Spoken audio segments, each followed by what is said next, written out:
It's oil. After what happened here, it's a miracle there was any left at all.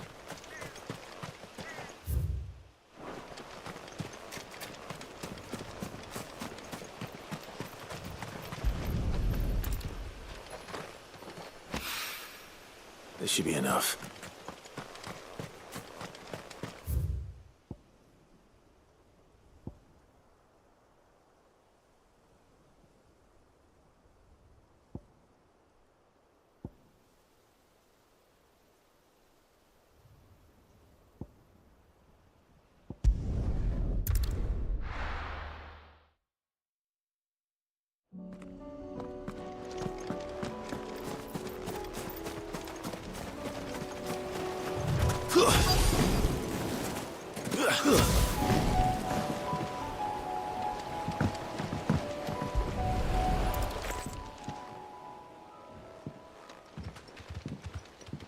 It's still here. After all these years. Lots more than I remember. And you're a lot bigger. You might have to swim, boy.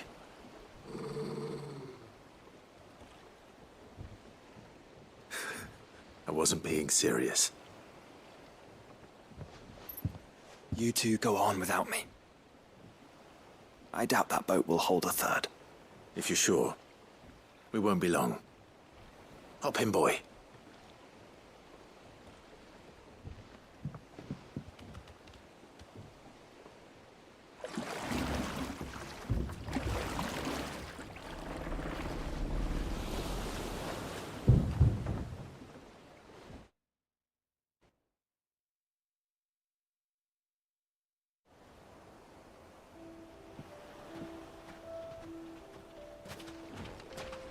This place hasn't changed at all. The rookery's right through those trees. Come on. Race you there? I bet I could still beat you.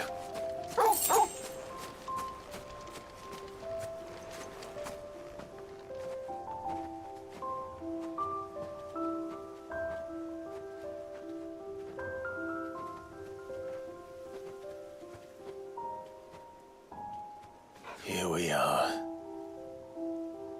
This was our hideaway. Wasn't it, Torgal?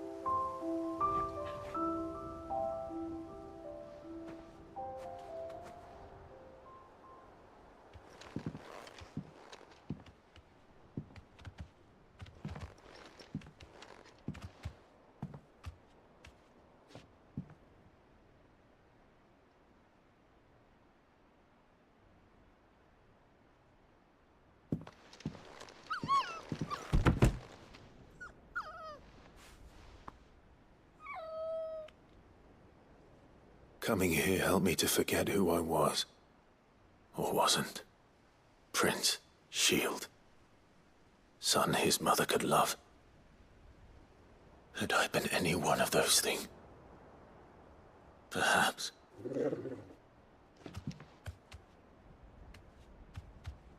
What is it, boy?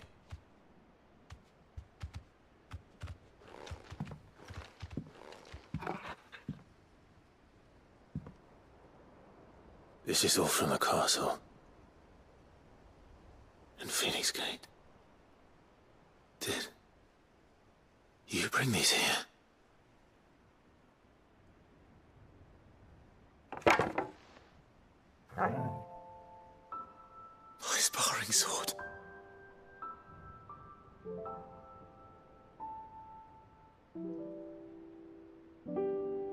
Well.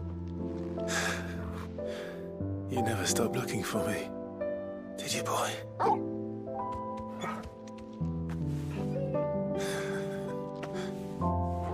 Thank you, Torgal. For never giving up. For never forgetting.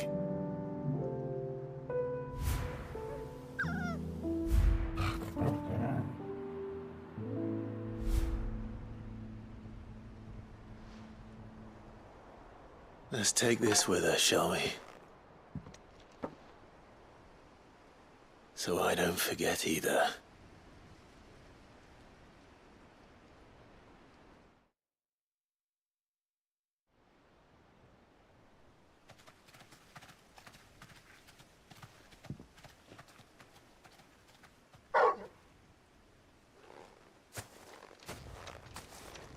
That's not the way back to the boat, Torgal. All right. I'm coming.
I think I know where we're going.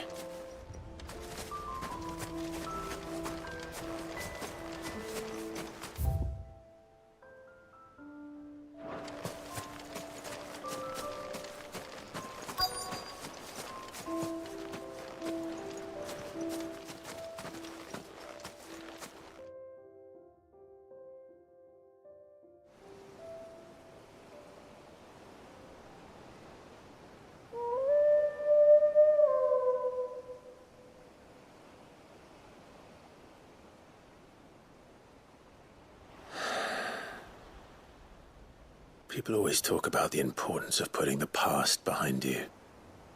But without it, we wouldn't be who we are today. And we certainly couldn't steer our way to a better tomorrow. Come on, Torgal. Let's go home.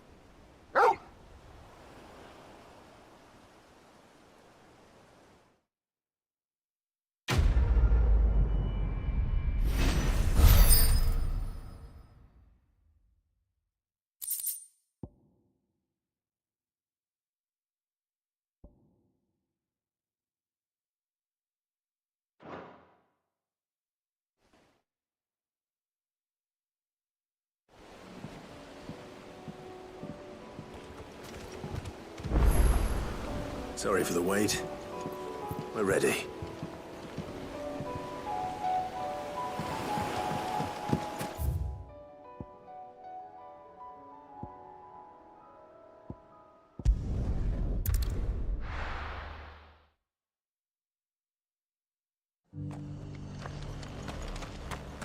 We've got a few rooms going spare now.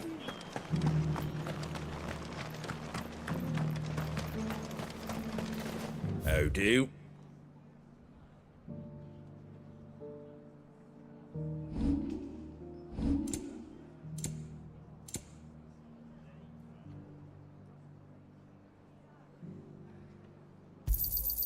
Much obliged.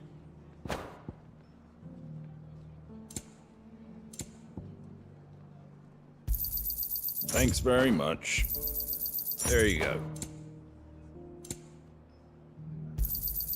Thanks very much. Take care out there, eh?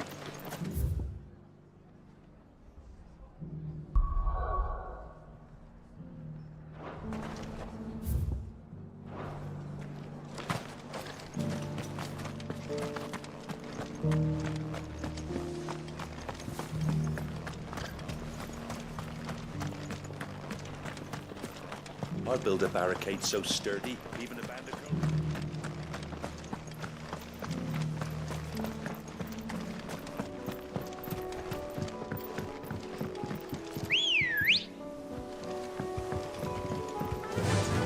Yeah!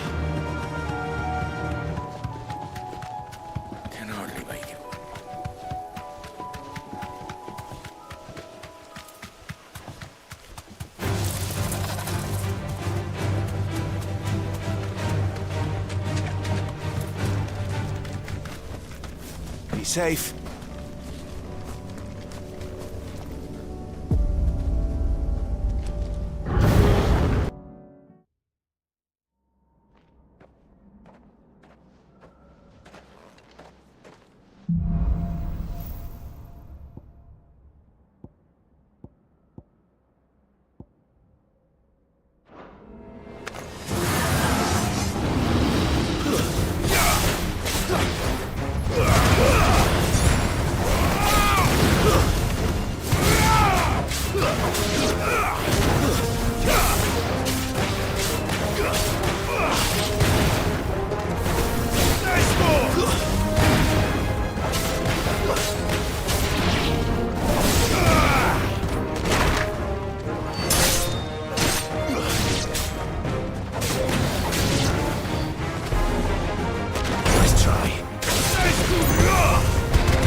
slow.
slow. Nice more!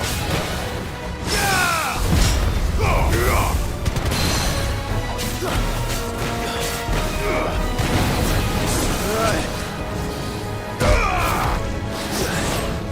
And another!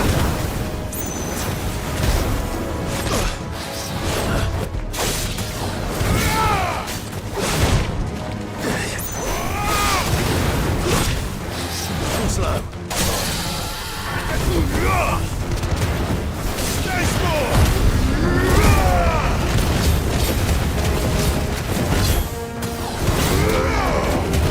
Enough.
Too slow.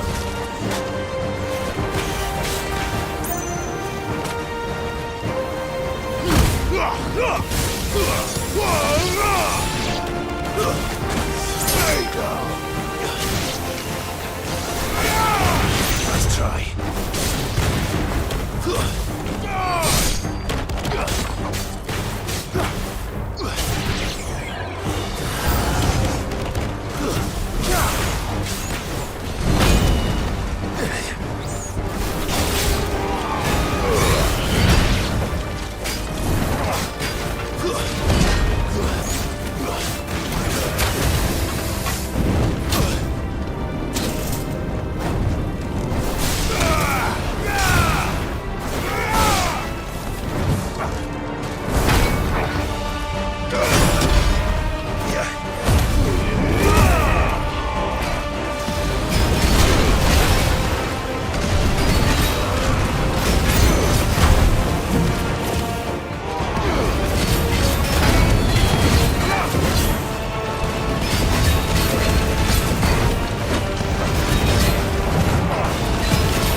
Nice try.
Nazaire might at least have mentioned where in Northreach he'd be testing this recruit. They're sentries from the markets if we don't cooperate.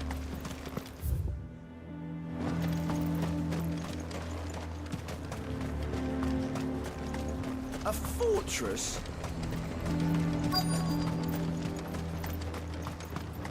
I'm nervous. Well met, Sid. This is the Initiate. Ember, present yourself. At your service, Master. Please, just Sid.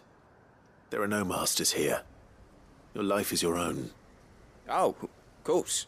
Thank you, Sid. The sergeant says you'll be evaluating me at my trial. To become a scout, yes. You are aware of the dangers inherent in that role. I am. But I swore I'd face them. Just like the man who saved my life. And who would that be? Gav. It was him who found me and freed me. No magic, no support, just one man and his nose. Came and sniffed me out. It taught me what one man can do if he puts his mind to it. And I've been training ever since, so that one day I can be someone's saviour, just like Gav was mine. I'm sure he'd be flattered. You clearly have good intentions, Ember. And it sounds like you're under no illusions. Stick to this path and you'll make a fine Cursebreaker. So, what? Have I passed? You haven't even started yet. Now listen.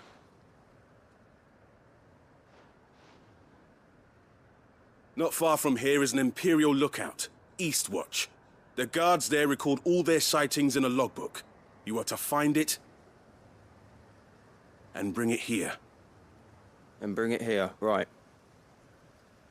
Anything else? No. Sneaking into a heavily guarded Imperial outpost and stealing the logbook would be quite sufficient. You will need to assess the situation, determine a point of entry, create a distraction and effect an escape, all without being discovered and thrown into an Imperial oubliette. Ember, Gav isn't our best scout because he can do everything. It's essential that you know your limits. Know my limits, right. I won't let you down.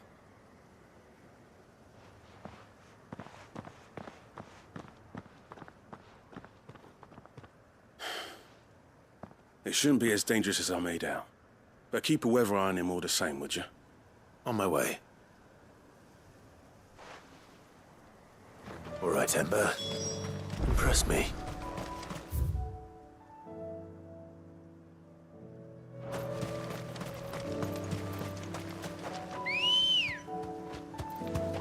Let's go. Run like the wind.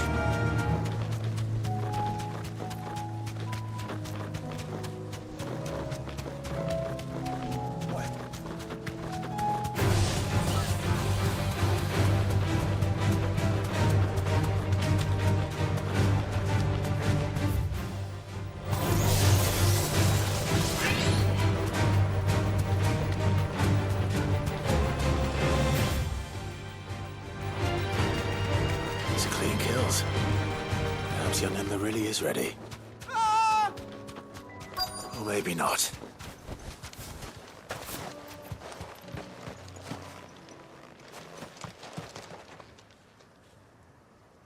Damn it. Ember, draw your sword! I can't! Then run!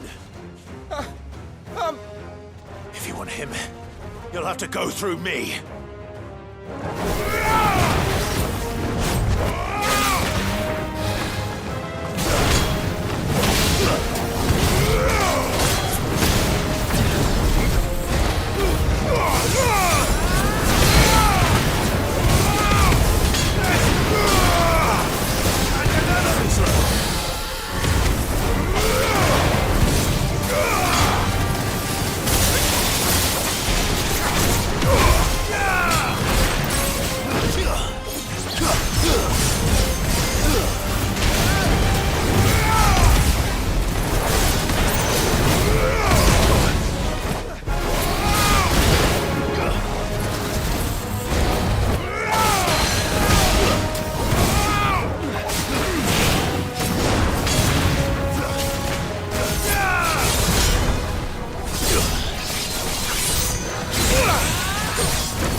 Ember, are you...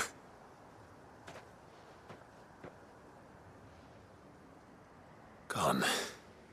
Of course. Scouts really are a rare breed. Back to Northreach it is, then.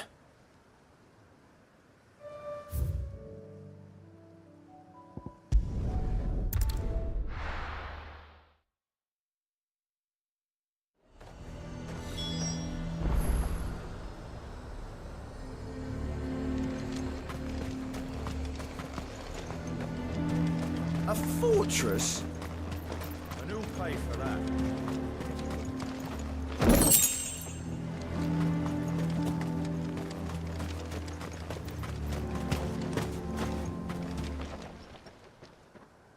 I didn't expect you back so soon.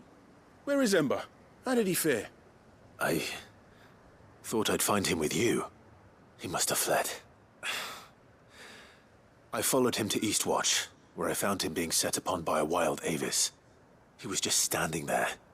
Didn't even draw his sword. I had to step in and take care of things. But by the time I had, he was nowhere to be seen.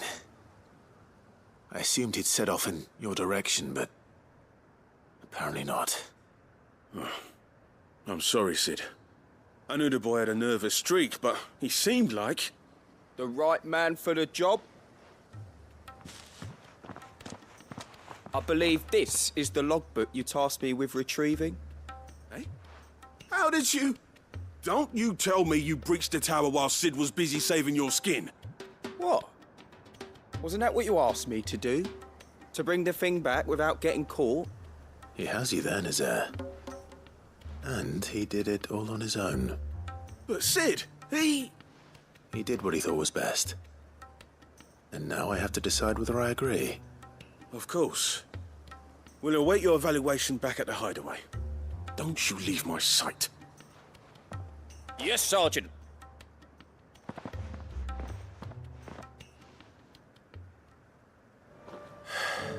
This won't be an easy decision.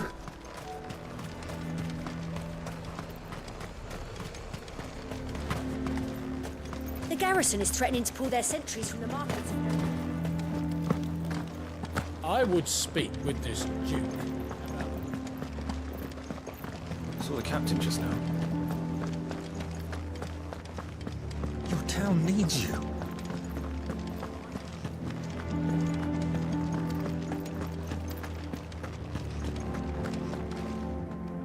Do you have a moment, Clive? What is it? It's the Duke, unsurprisingly. His Eminence has assumed full control of the garrison and put every able-bodied man to work on the fortifications. The town was left all but unguarded, So Philippe was compelled to form a citizen's watch to fill the void. And though my dear boys have been characteristically willing to assist him in this, they want for bodies. So I was wondering if you would lend them your strength, that the people of Northreach might sleep easier, if only for a few nights. Of course. Whatever you need. Thank you, Clive. What would I do without you? Philippe told me he had men stationed at... Where can I find the mistress of this establishment? Here, my lady. To whom do I have the pleasure of speaking? My name is Sabine, and it is my displeasure to be the daughter of the Duke of Oriflamme, who I understand is causing you and your town no small amount of trouble. I wish to speak to you about what might be done. Very well. Let us speak. I trust you'll forgive me, Clive. Absolutely. Our conversation can wait. Please, proceed. As you know, my father is a most overbearing and supercilious man, and I join you in objecting to his every action. Indeed, I owe you my thanks for continuing to argue against his reckless plans. Yet I fear he is not one to be swayed by reason. No. He must be made to face the consequences of his actions. And who would make him do this? I would. Myself and several other like-minded individuals. Were you to join us, we would surely have the strength to drive him from Northreach for good. Does that not seem a trifle... drastic? Drastic action is precisely what is called for. Unless you are content to see your people downtrodden and dispossessed. My father would have it that citizens exist only to serve the Empire. That they should be forced to make every sacrifice to ensure her revival. But he is wrong. It is not the people who must serve the Empire, but the Empire who must serve her people. He's always been like this. Scornful of the opinions of anyone he judged beneath him. But he cannot be allowed to ride roughshod over the common folk any longer. We must fight him. By all possible means. Fight him? No. My purpose is to quell the tension in Northreach, not to stoke it. Respectfully, my lady. Our only chance of saving this town depends upon every one of us uniting against our common enemy.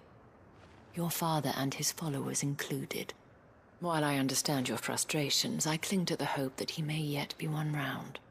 False hope, I assure you. But I see that your mind is made up. I shall bother you no longer. If you will extend me the same courtesy, I bid you good day. She certainly has spirit. Indeed. But unfortunately for us, that spirit is only likely to harden the Duke's resolve, which may be enough to seal the fate of this town. Not that she cares. This is all about her and her father. Families. I'm sorry, where were we? Ah, yes. I was about to tell you of Philippe's plans for the town watch, but perhaps it's better that you heard them from him. I believe he's in the market, if you'd be so kind as to seek him out. Right away. It's just a pity I cannot join you. I'd like to see the two of you in action together.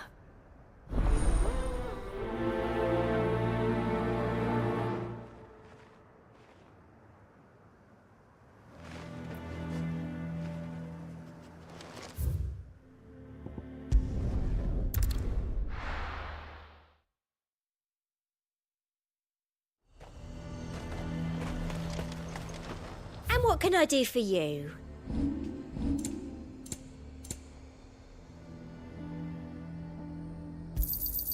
You've a keen eye. I do like a customer who knows what he wants. You've a keen eye.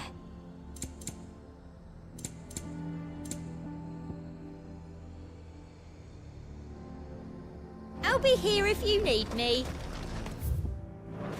We'd have our coin, our stock and our...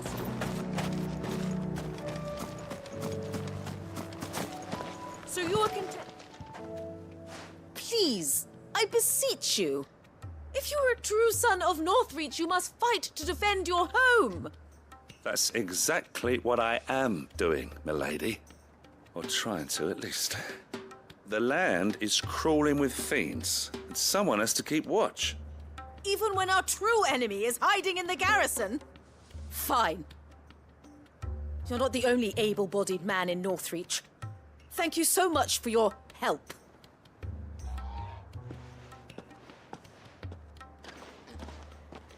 She cornered you too, then? Could hardly get a word in edgeways. Like father, like daughter, eh?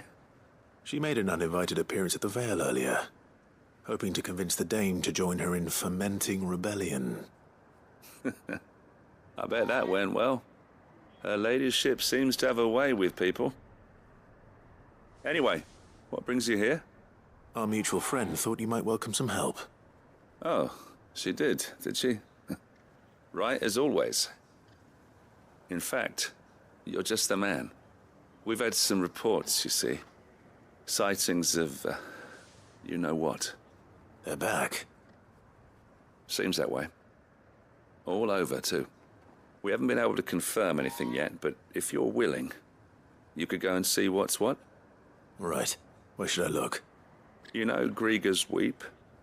One of the sightings places them somewhere on its shores. I'm on my way. Thank you, Clive. I'll look into one of the other sightings. Let's rendezvous back here later.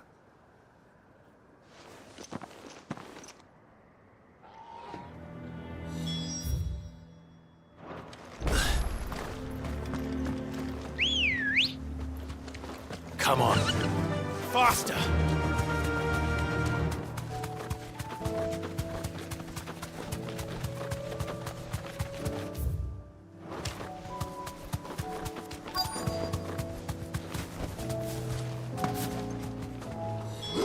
Damn it. The reports were true. I need to stop them before they get to the town. There's more!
Call that a test, Ultima?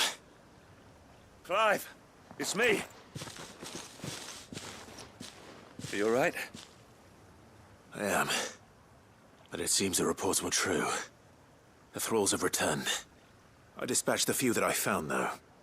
Well, that's something, I suppose. But what were they doing south of town? They all came from the north last time.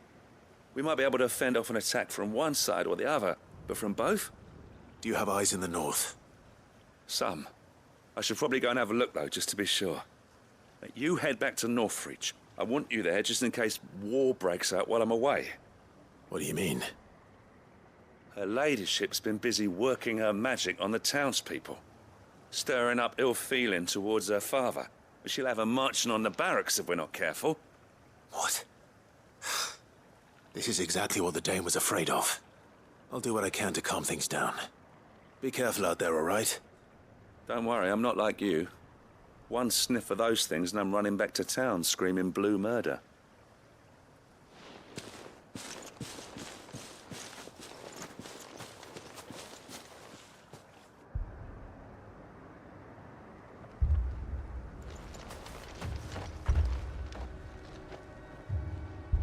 you not see, Father? The people of Northreach have given enough, and only a fool would ask for more. Listen to me, Sabine. Where would our people be without their country, hmm? The Empire is their sword and their shield. It is she that ensures they can live without fear. And now she teeters on the brink. Without their sword, how will the people fight? Without their shield, how will they protect their kin? Can the unarmed stand against the advancing hordes? No. But there is yet hope. A new shield, a new sword. A new empire. We can rebuild Sandbreck, just as Great Grieger wills it. Perhaps we could, Father. But we don't want to. Not if it is built on the broken backs of the people.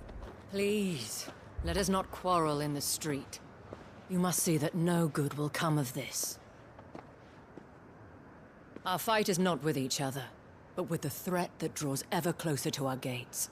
A threat that your sword has yet to rid us of, Your Eminence. You will hold your tongue, whore! You may have filled my daughter's head with your heresy, but I will not be corrupted. Corrupted? Your daughter's opinions are her own, as you would know if you had ever deigned to listen to her. At least I hope they are your opinions, and not posturing born of a family feud. Northreach deserves better than that. Northreach deserves better than you, Carla. Yes, I know who you are. The slut of Twinside who bedded a Branded. Jealous, are you? That a woman might choose a bearer over a pious man of Grieger. Clive! I met a swarm of thralls coming south from Oriflamme. Hundreds of them. Too many to count. No. Work on the fortifications has scarcely begun.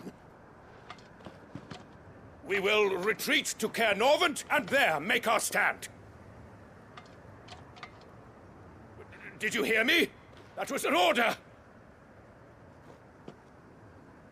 While this is but a heartfelt plea, let us make our stand here and protect our homes.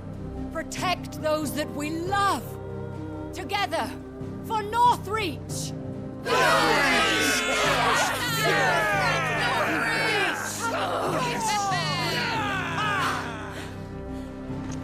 You heard the dame. What are we waiting for? Pikemen to the gates. Archers to the roofs. Quickly, come on!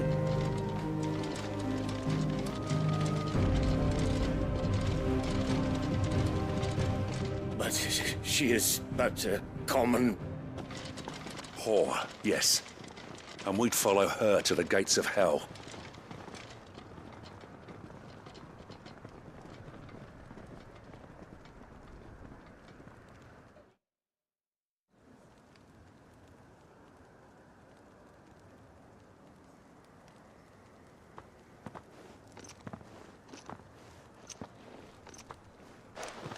The men have their orders, and they look like following them. I got them spaced out at regular intervals. Whichever direction the thralls strike from, there'll be someone there to meet them. Thank you, Philippe. Rest assured the people will play their part. The herbalist has donated her stock of medicines to me. Should any of your men be injured, take them to the Vale. We'll see to them there. Thank you, milady. I will. I'll play my part too. You still want for numbers. Unlike the enemy. I only hope I can go some way to evening the odds. Philippe, can I leave the south in your hands? I doubt the thralls by the lake were the last of their number. Of course. I'll lead a party down that way so we don't get taken by surprise. What about you? I'll make my way up the road to Oriflamme. I fought a few of these things. And while I can't promise to hold them all back, I should be able to thin the herd. All right. But take care. Thank you. Both of you. You can thank us when it's over. Till then, madame.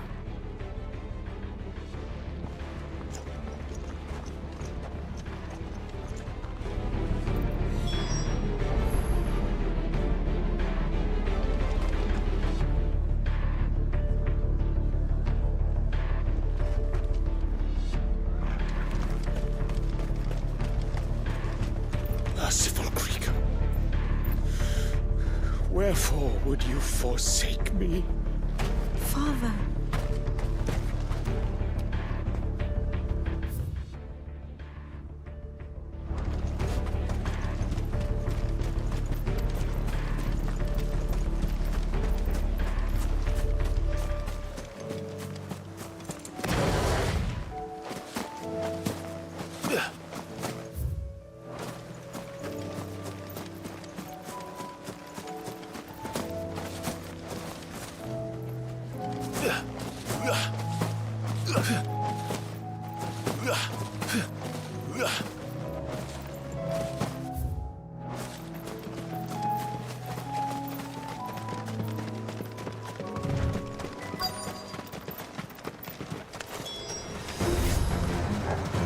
There are so many of them. Not for long.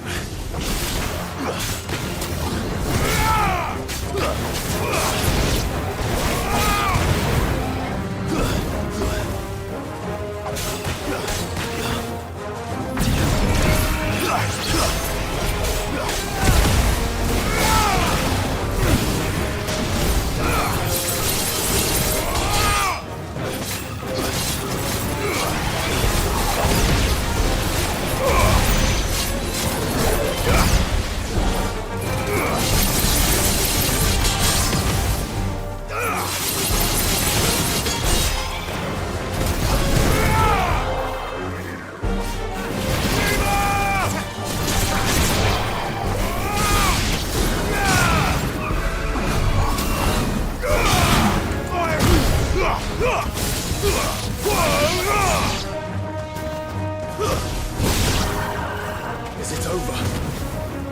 No. It's only just begun.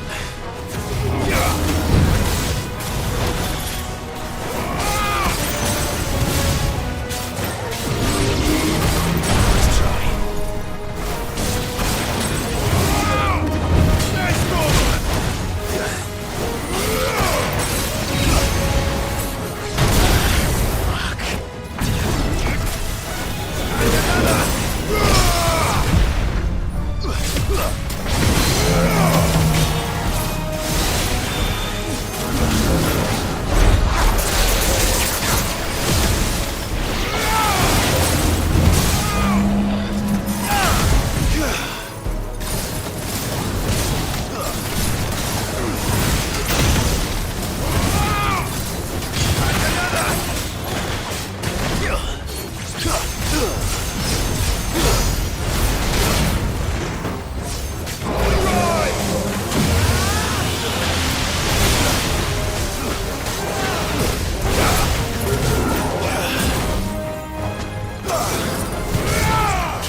Captain said to bring our wounded here.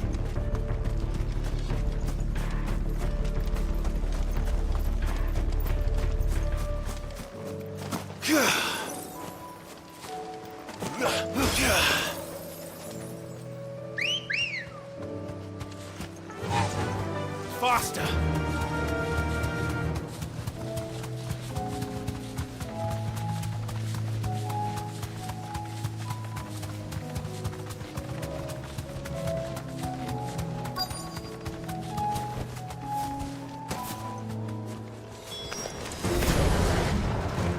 There are so many of them.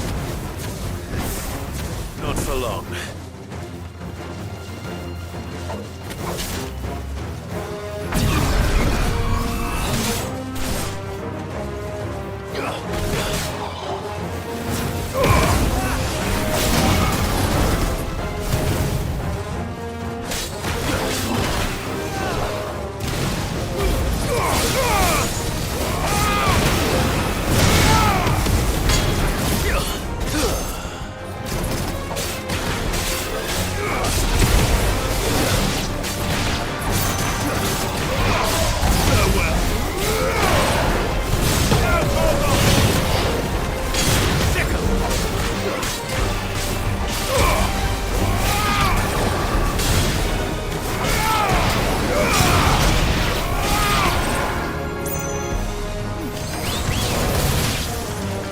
Is it over? No. It's only just begun.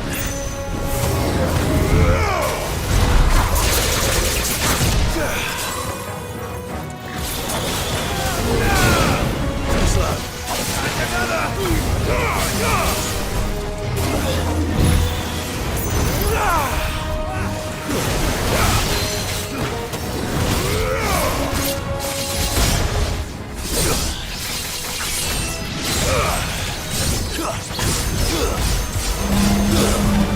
Nice more! And another!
That looks to be the last of them.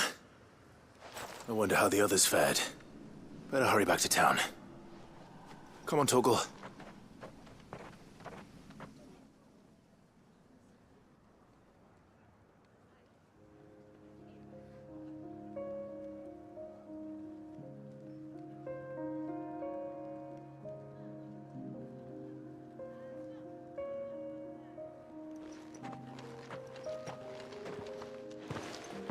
Clive, it's good to see you. And you. The road to Oriflamme is clear. How did you and your men fare? Well, we ended up fighting for our lives down by the lake. Took a few nicks, but nothing the girls of the Vale can't put right. Glad to hear it. Well, it seems we've survived. For the time being, at least. I thank you both for answering the call. You were right. And I was wrong. About everything. I had thought that the only way to unite the people was under the banner of Empire. That without a strong hand to guide them, they would drift apart. To be borne hither and yon by the eddying currents of fate. But you brought them together. Not by force, nor by the exercise of goddess-given authority, but by simply being one of them. By knowing what they feel, because you feel it yourself. Our purpose was ever the same, Your Eminence. You were merely distracted by a loftier vision of empire and glory, while our eyes beheld matters closer to home. You have the right of it again. As did you, Sabine. His Radiance said it himself. Sanbreque is naught without her citizens. I forgot that, and I am sorry. I'm sorry too, Father. I should never have taken things so far. I only wanted you to understand how the people felt. How I felt. But my anger got the better of me. Do not blame yourself, my dear. This was my doing. I should have listened to you. To all of you. Your Eminence, your Ladyship. I do not doubt that you came here with the best of intentions. But I believe the same could be said of us all. We all want safety, security, prosperity. Not just for Northreach, but for the entire realm. And we may yet achieve it. If only we work together. Will you join us in this? Yes. We shall. Thank you, Your Eminence. Now that that is settled, I must go and see to the wounded. The Vale's doors are always open to any soldier in need of relief. And today there are more than ever before.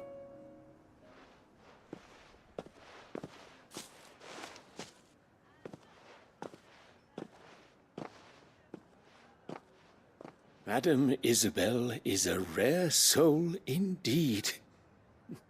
In these dark times, I see that it is not men like me who should lead the realm, but women like her. You're right. If only I'd listened to her when I had the chance. Forgive me for saying so, milady, but you still do. The dame said it herself. We can turn things around. We just have to work together. And that goes for you, too. You're one of us now. One of you. Well said, Captain. Let this be a new beginning. Not only for Sanbreque, but for us. Well, since there's nothing more to be done here, I should see if Isabel needs any help moving the wounded.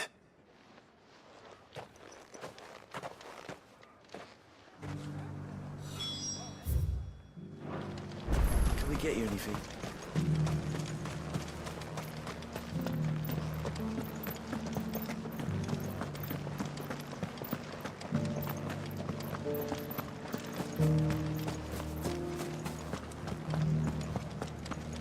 Just a little further. This the last one?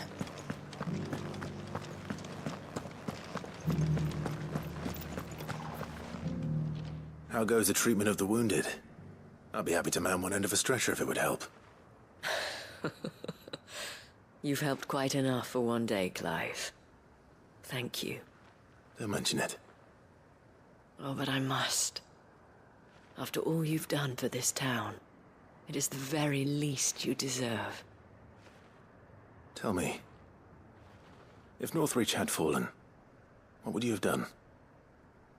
A woman of your means could find a home anywhere in the realm, but I sense you would rather have died here. It's a long story. For you, madame, I have all the time in the world.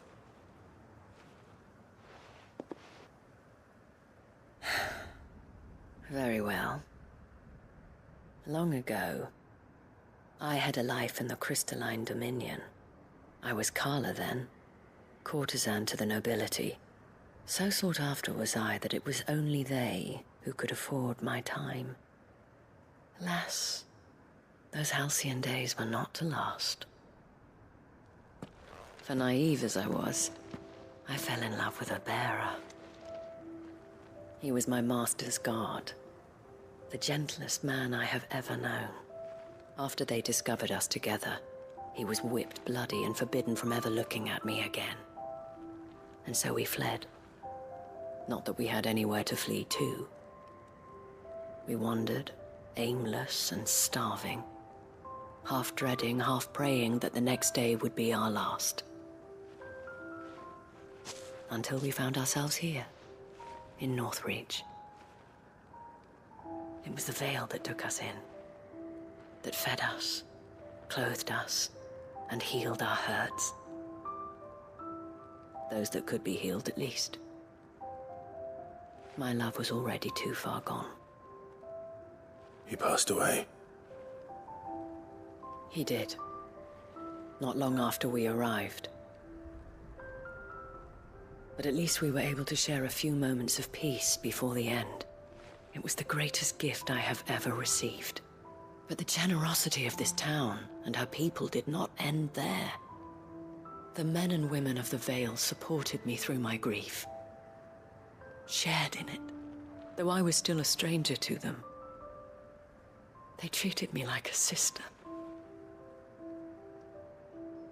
And so I swore that I would always do the same. That I would return the kindness that Northreach showed me. That I would repay my debt to the Vale.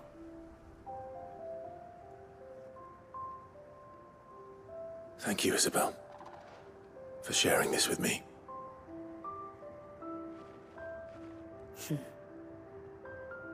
You're a lot like him, you know. Perhaps that is why I have such a soft spot for you. Never stop fighting, Clive. And I shan't either. I know that it will not be easy to keep Northreach together. But our efforts will be rewarded. Just look at us now. The people, the soldiers, even the Duke of Oriflamme and his daughter, all united in defense of this town that we have come to call our home. And what of you? Can we count on your support too? Always.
Looks like we've woken something up. Only one thing for it.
Farewell.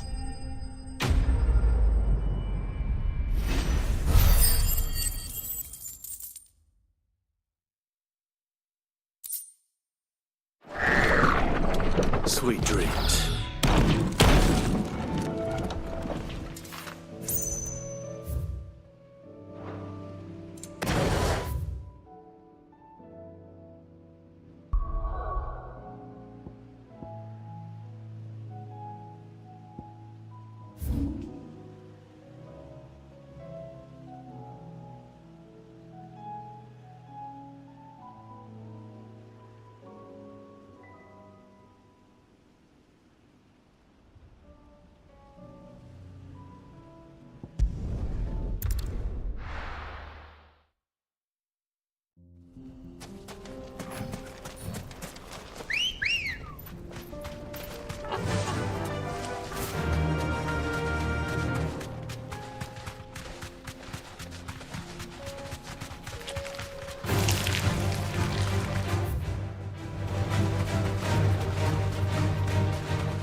I can walk from here. Right, this one.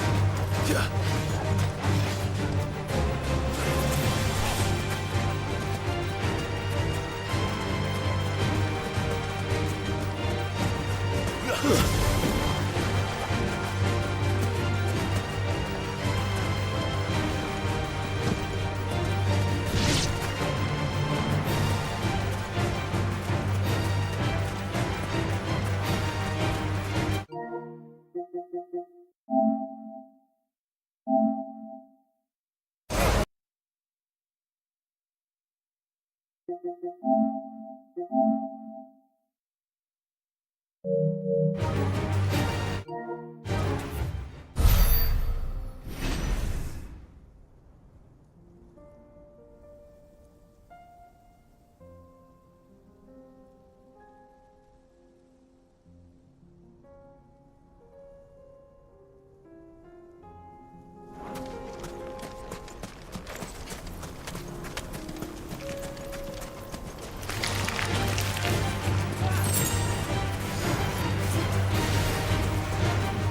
me, boy.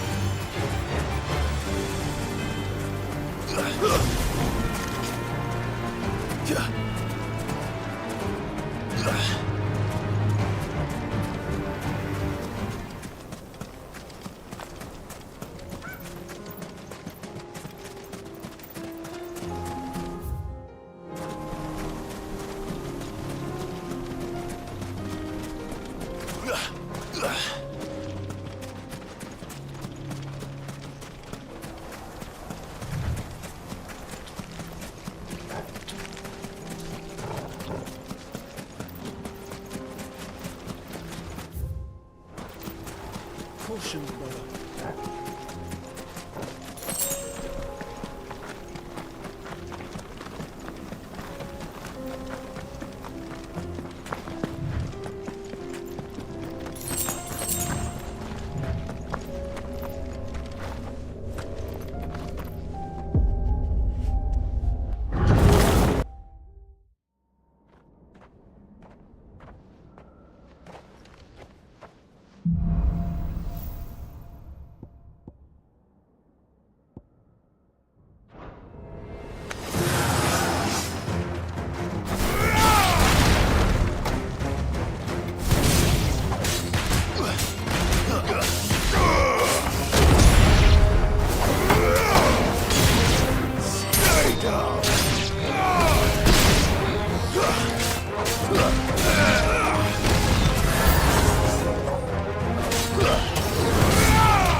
finished.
Run like the wind.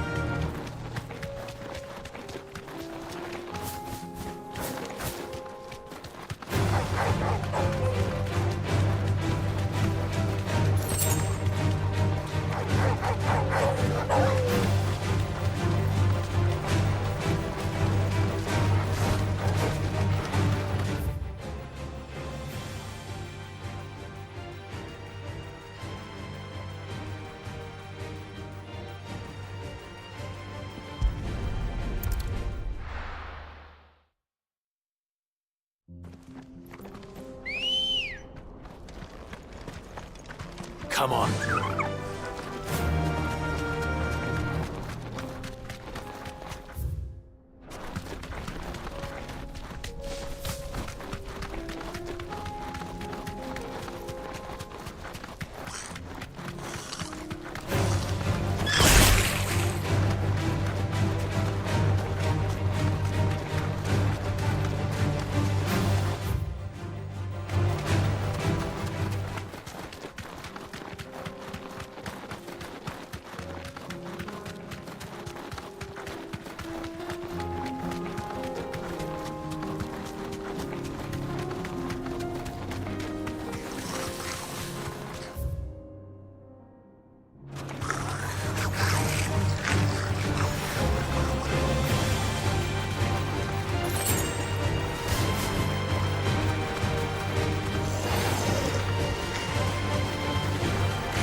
Thanks, Gal.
Why the hell would Victor take the bear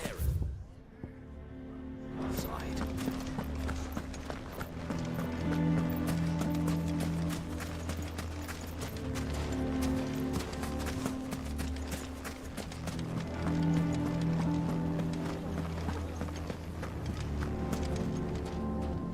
Here to help me pack? Thanks, but I'll be traveling light. I'm almost finished already, in fact. You're really going to go through with this, then? I am. But before I go, there is one small issue I'd like your assistance with. Well, two, in fact. If it's within my power to help you, I will. It's the children. I refuse to let them share in my disgrace. And if I leave them here, they surely will. Our friendship would see them ostracized forever. But I can't take them with me either. I can think of only one place where they are certain to be safe, and provided for, and loved. The Hideaway.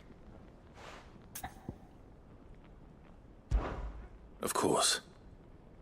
The children would be more than welcome. Thank you, Clive. I will not forget this. Lubor, are you still here? What is it, Ferda? You look pale. There's been a flood in the Velcroy, a damn big one. The League of Outlaws encampment was completely submerged in ether. What? Every last one of the bastards has turned, and they're headed this way. Bandits are one thing, but Akashic bandits are quite another. The town guard won't stand a chance against them. We need to evacuate. There's no time to lose.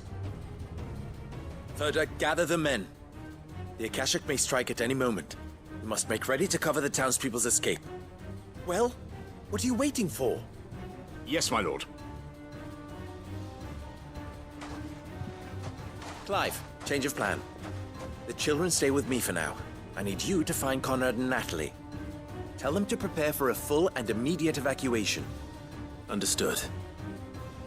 I'll do what I can to convince everyone else. Wish me luck.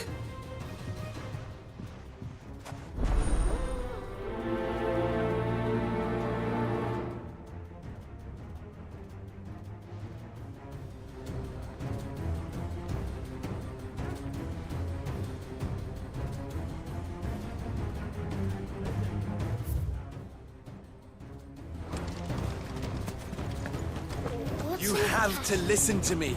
They're coming. Why do they always have to make such a fuss? What's the commotion?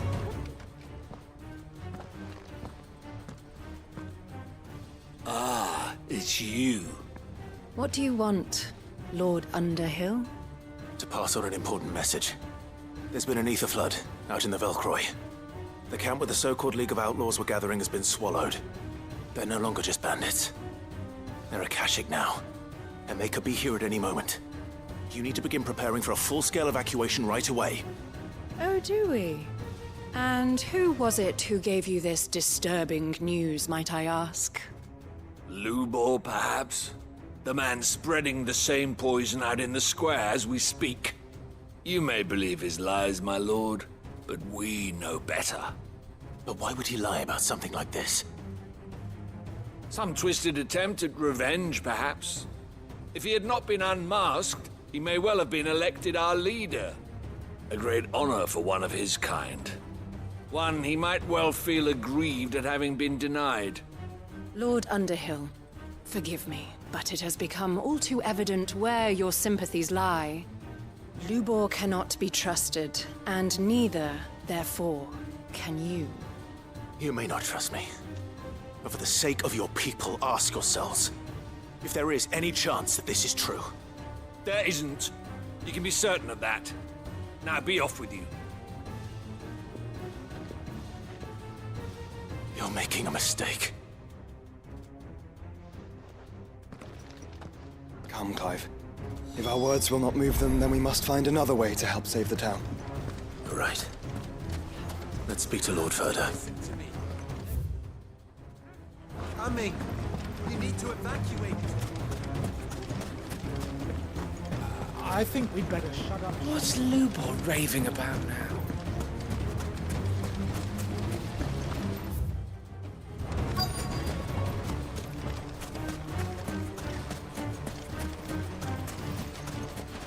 Are you looking for something in particular? An excellent choice. Here you are.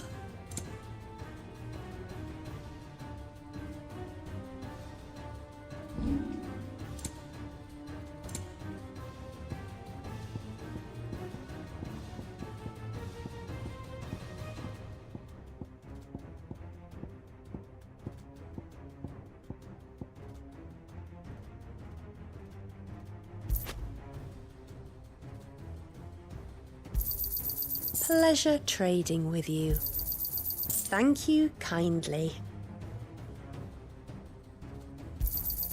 Anything else I can take off your hands? Thank you kindly.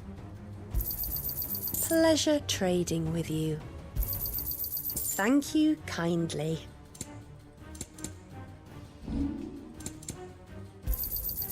Here you are. Go with Gilbert.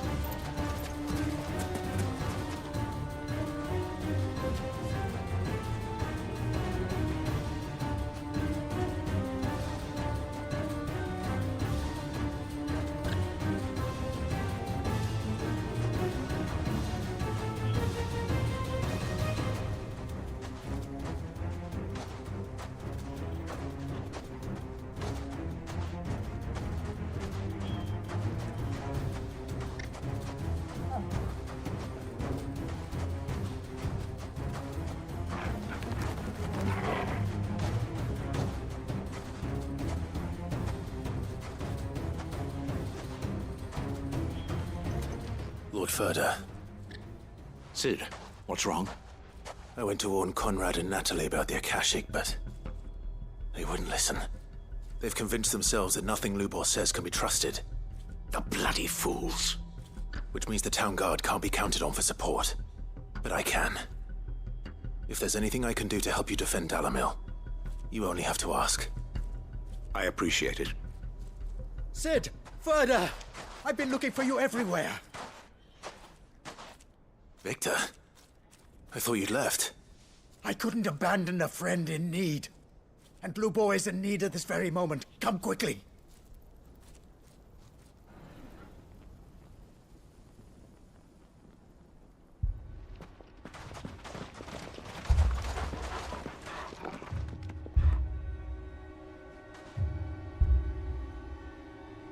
You have to believe me! The Akashic are coming! They don't eat, they don't sleep, they don't tire, and they don't care who they kill. They're unlike anything that's come before. There won't be no parley, no mercy granted! We may have saved the town once, but this is different. I do not ask that you forgive me, but please believe me. If you do not run, you will die. You will all fucking die!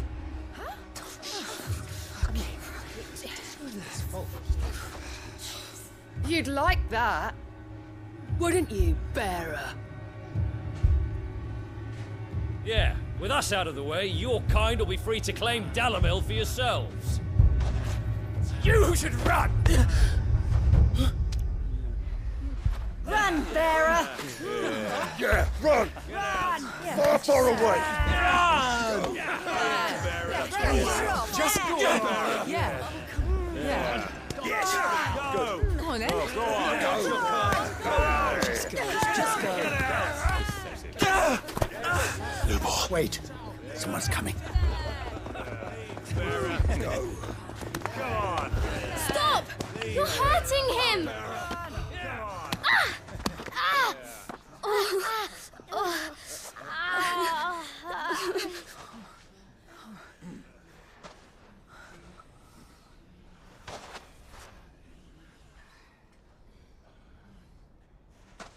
What did Lubor ever do to you? He solves all your stupid problems, and he keeps all of you safe.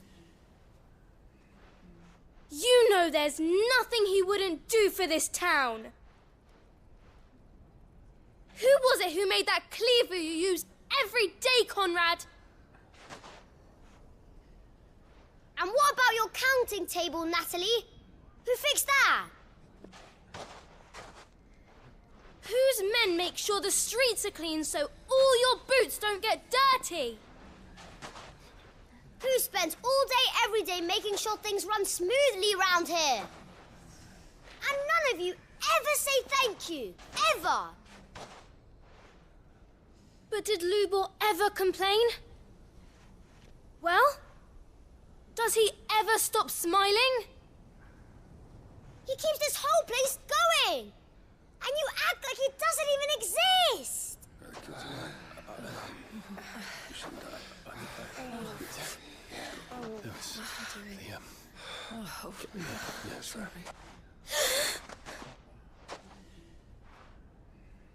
Lubor, we've heard enough. Wait! We will not run. The town guard will not abandon the very place it is sworn to protect.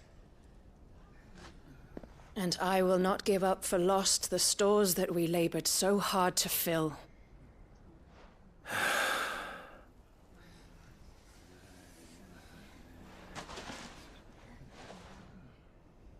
So tell us, how do you propose we deal with these Akashic of yours?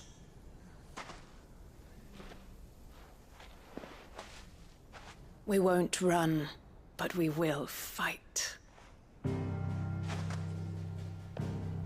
All right, then.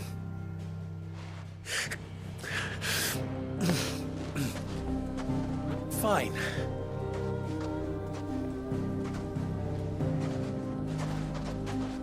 Gather round if you don't want to die.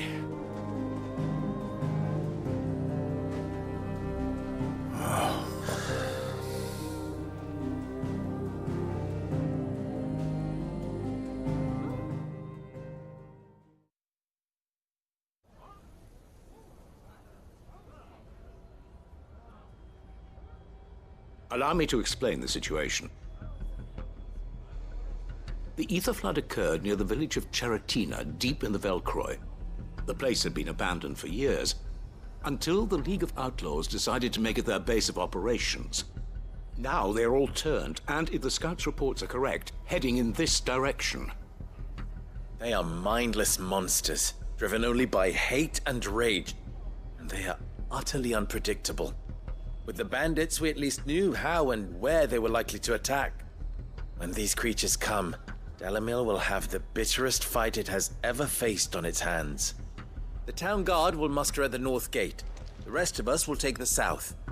Both forces will provide men to serve as scouts and messengers, ready to spread word of the size and nature of the Akashic force as soon as it is spotted. And as soon as it has been, we will converge on its position and see that it is driven back from Dalamil at all costs. Conrad, can I count on the support of the town guard? Always. I leave the selection and coordination of the messengers in your hands, Victor. And the command of our men in yours, Ferda. If you would both be so kind. Consider it done.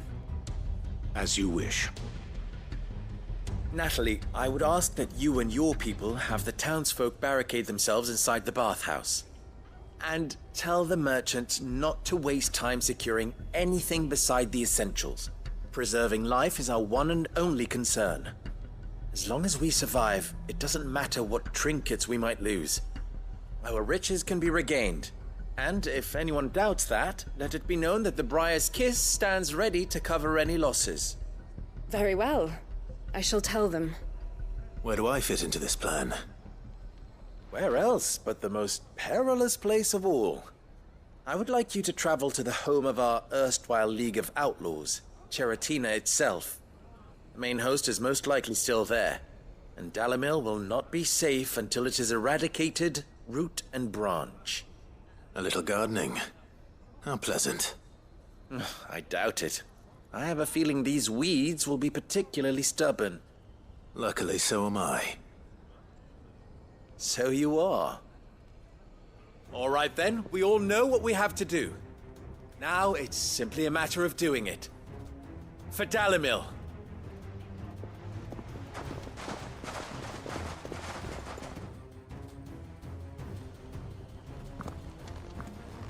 Looks like everyone's ready. I'd better not.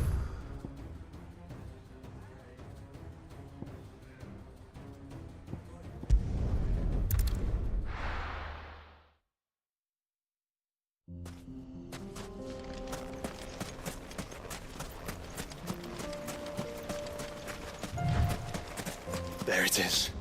The flood. But what's waiting for us inside? Better already.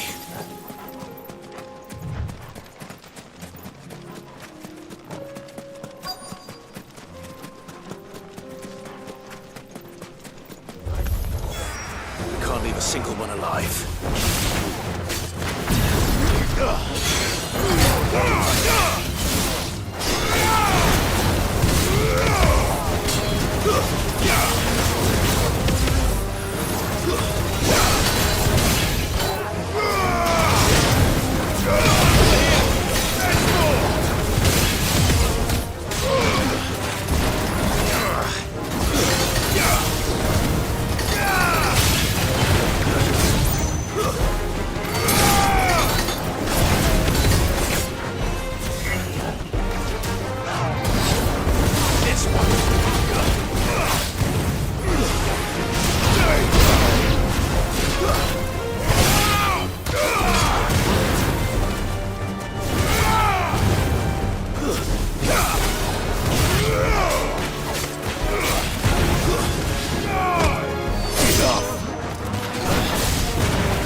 The League is disbanded.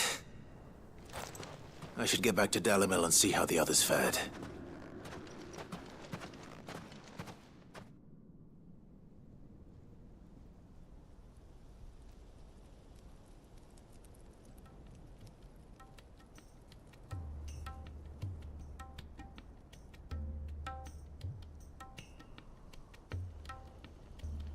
All the Akashic we were able to find have been dealt with. Seems that might be the last of them. Last of them here, perhaps. Lubo, Sir Clive has returned. Clive! What news from Charatina? It's done. Root and branch. I knew you wouldn't let me down. Thank you, my lord. Friends, the Horde has been driven back. The Akashic have been defeated. And we need not fear the arrival of any more, thanks to Clive. Victory is ours. We bloody did it! We saved Dalimil. Lubor, allow me to apologize. After all you have done for this town, we should never have doubted you. But we did. And for that we are truly sorry. We only hope that you can forgive us. We need you, Lubor. Dalimil needs you. So, if you would still like to be considered for the position of mayor, you have our backing. You do remember that I'm a bearer, don't you? We do. But that is not a stain on your character. It is a stain on ours. We thought only of what we perceived bearers to be, not what you truly are. The man who saved Dalimil twice over. I see. But I will only accept your proposal on 2 conditions. Name them. Firstly, that you will both do everything in your power to rally your people to my cause. If the Town Guard and the Merchants League do not accept my leadership, it will be doomed from the start. Unity is the key to defending Dalimil, and I do not doubt that we shall need to call on our combined strength again. When that time comes, I will expect us all to pull together, just as we did today. Of course. You have our word. And secondly, you will accept that if I am to lead you, the mistreatment of bearers must end here in Dalimil. Any bearer within our walls shall be afforded the same rights as any other citizen. They will not be judged by what they are, but who they are. As we failed to do, and came so close to losing everything. We agree to your conditions. And we have only one in return. That you continue to work for the good of Dalimil, as you always have. Condition accepted. Well then, it seems my mayorship is all but confirmed. Do I get some sort of special hat?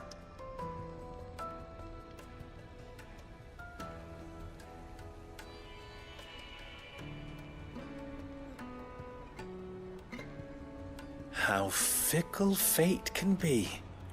Not so long ago, I had resigned myself to leaving Dalimil in disgrace. And now, I find myself her leader. Here. For everything.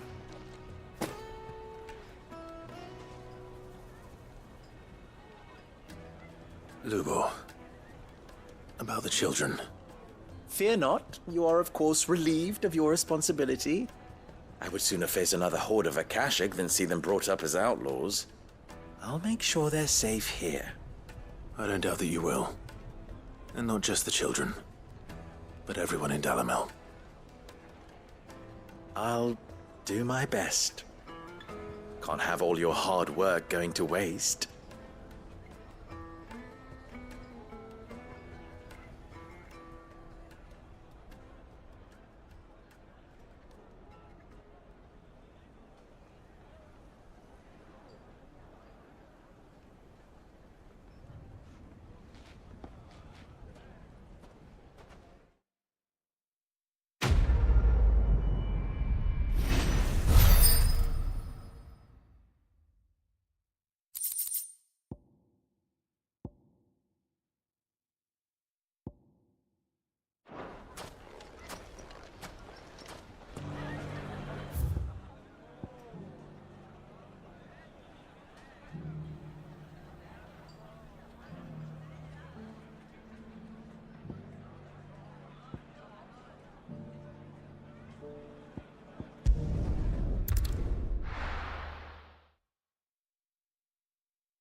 Ready, go?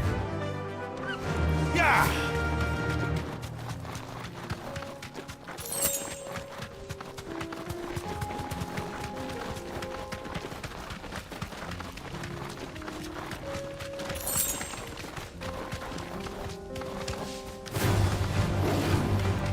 Here we are again. Carava. If you were a tortoise, Torgor, where would you hide?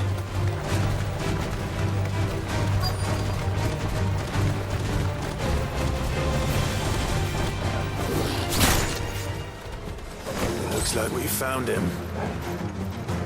To me, Flake!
I better get these materials to Mid so she can finish her prototype.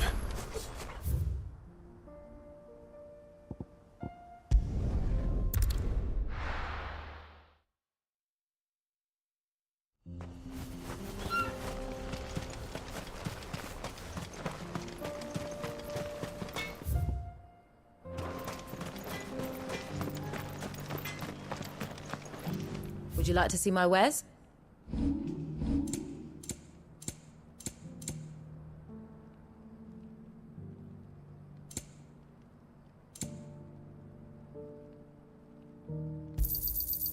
Certainly. Go safely now.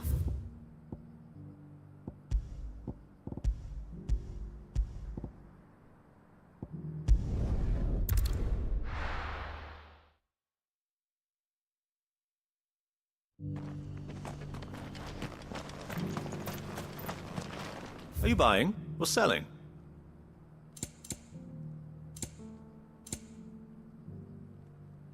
Take care.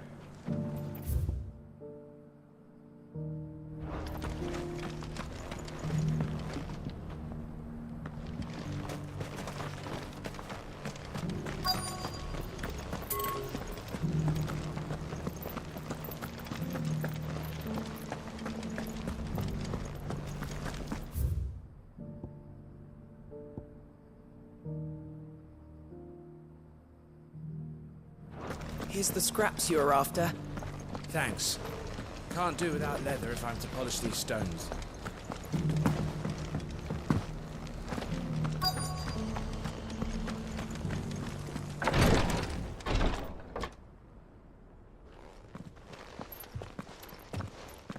Your Grace, my lord, I trust your journey was not overly onerous.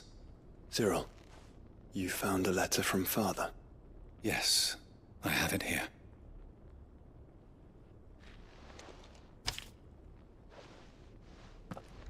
If you would do us the honor, my lord.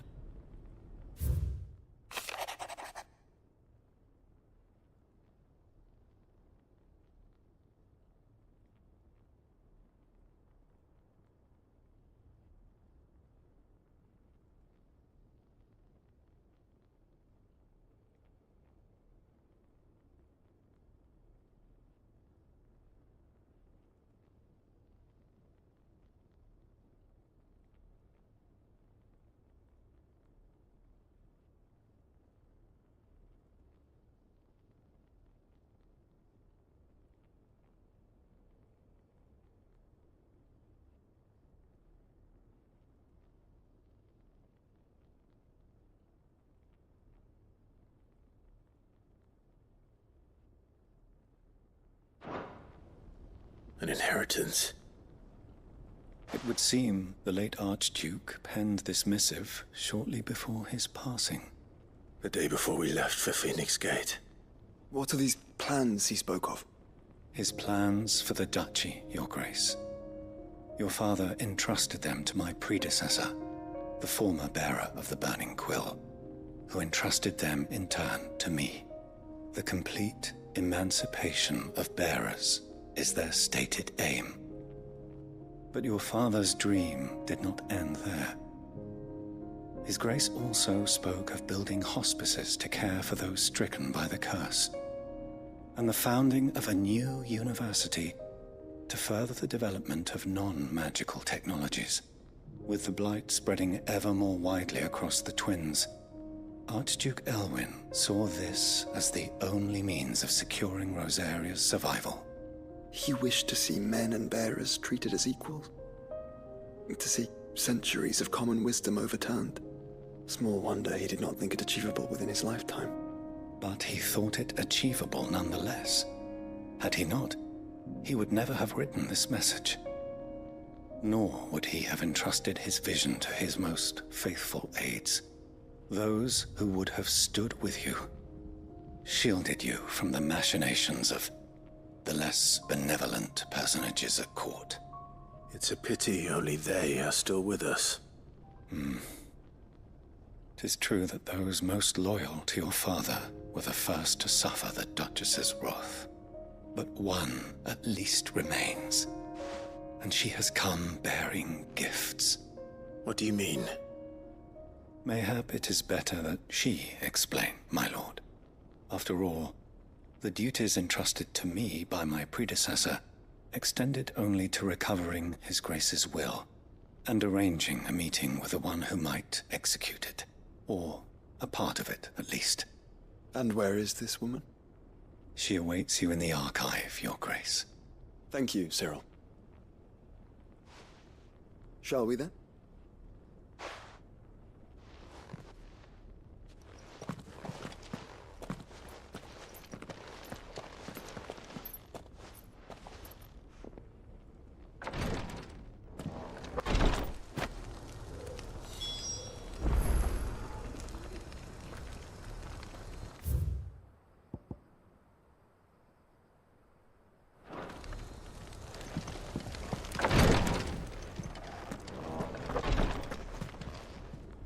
Lord Marquis, if you have a moment. What is it, Cyril? One of our brethren lately journeyed across the strait in order to pursue a new avenue of inquiry in our ongoing investigation. He sent an owl some while ago, but we have heard naught from him since. Was he surveying another fallen ruin? No.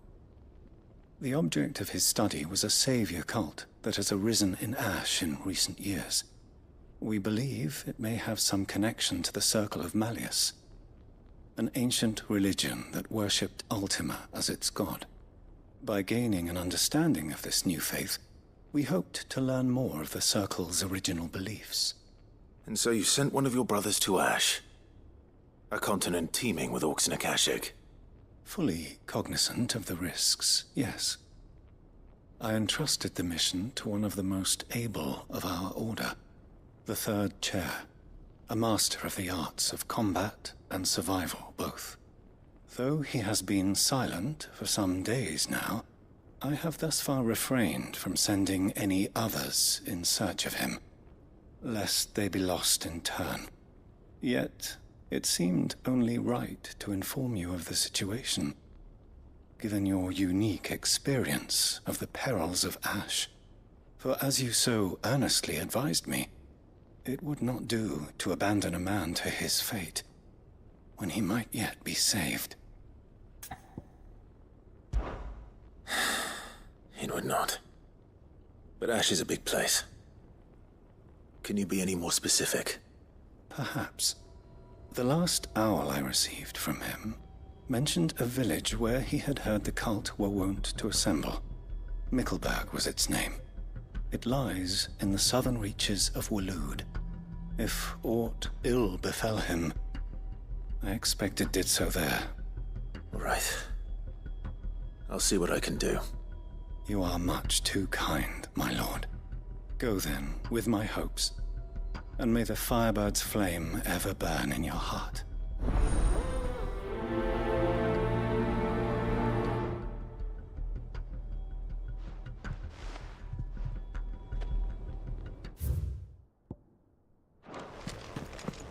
If this new faith really is an offshoot of the Circle of Madness, then... Let's concentrate on finding the Third Chair first, shall we?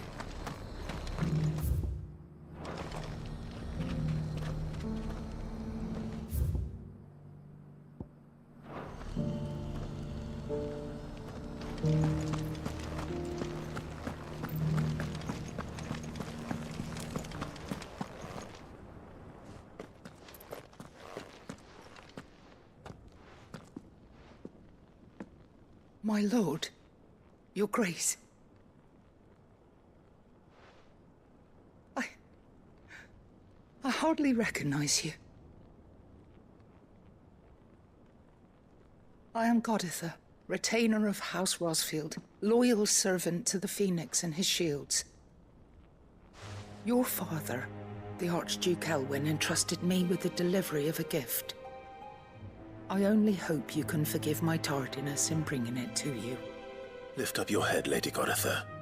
You have our gratitude for your service to our house and to our father.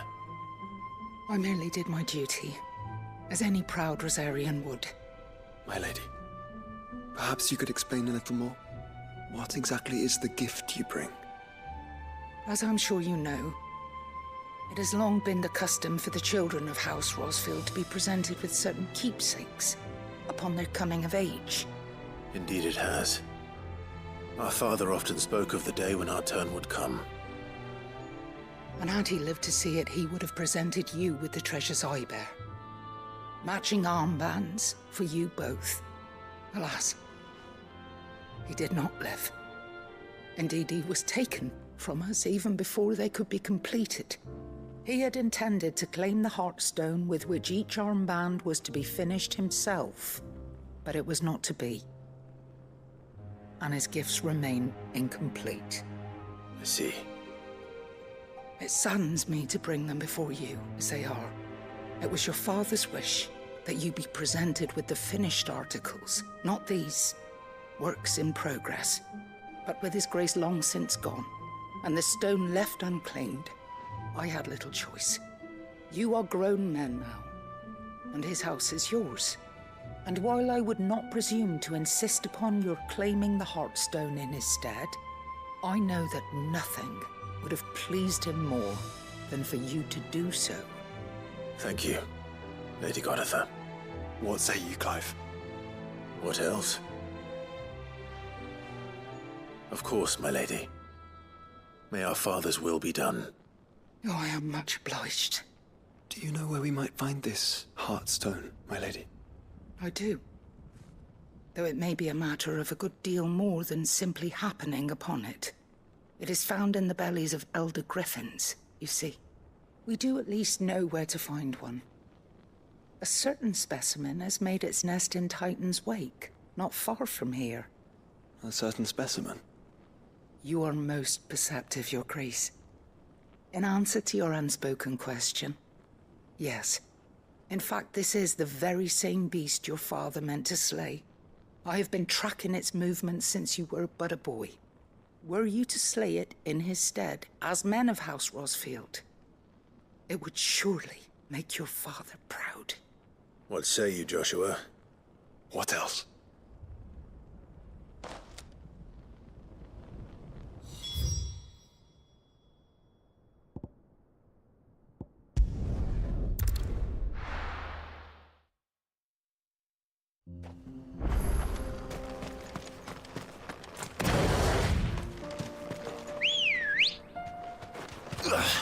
Come on.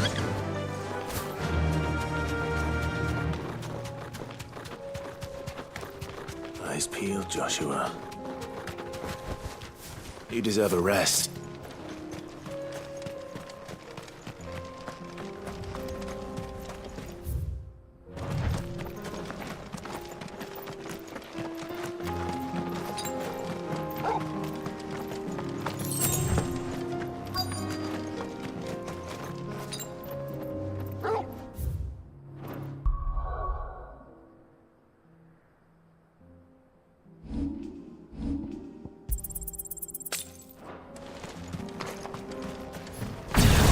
There it is. The House Rosfield.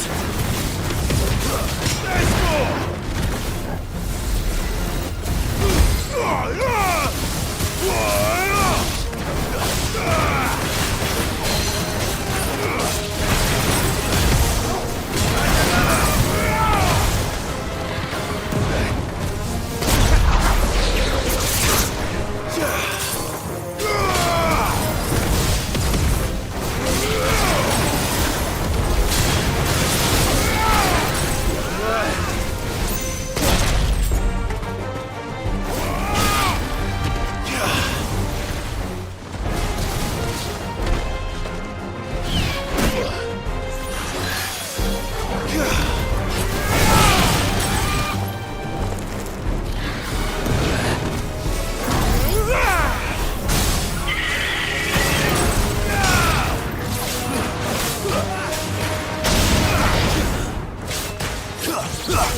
Good girl.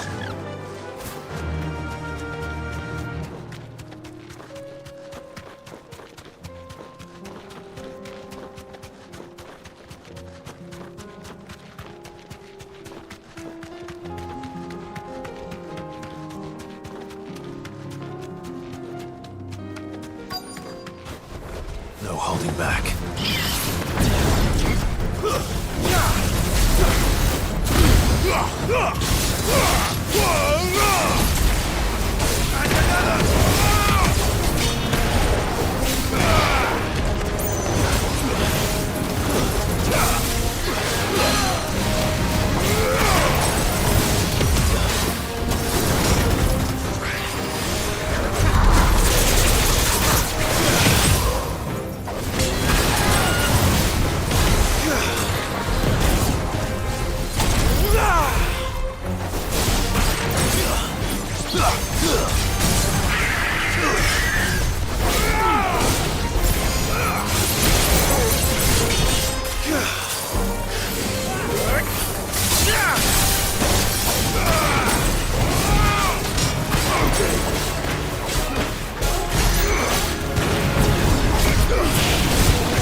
Is this the Heartstone?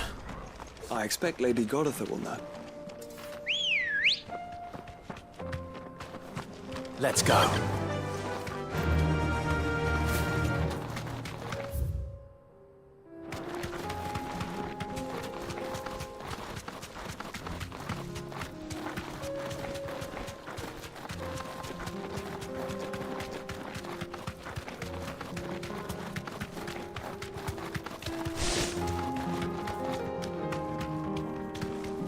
You deserve a rest.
Come on. Yeah!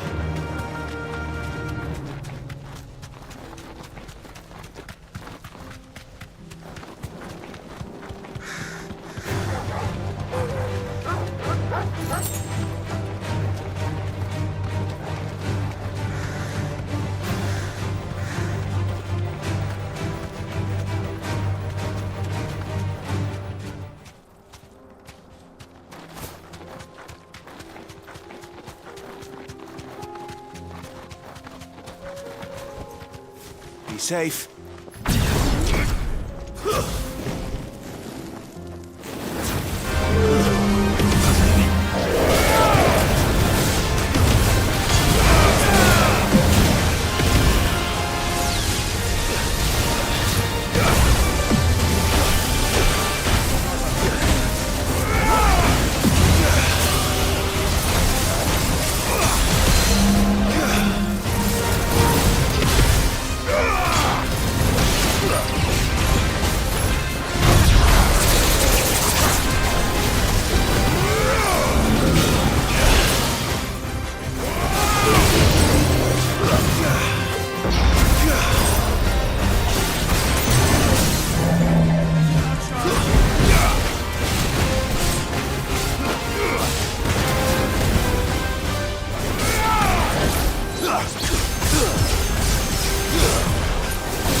This is the Required Tree. An archive where we of the Undone... Oh, thank the Founder you were safe. The Griffin is slain then? And a Heartstone claimed.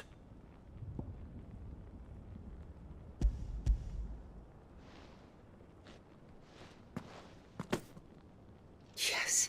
This radiant luster, like frozen flame. It is just as your father described it. Thank you, my lord. Your Grace. Your father would be so proud. Lady Goditha, the lapidary is ready. Thank you, Cyril. I will be with him shortly. If you would excuse me, I shall have the stone cut and set forthwith.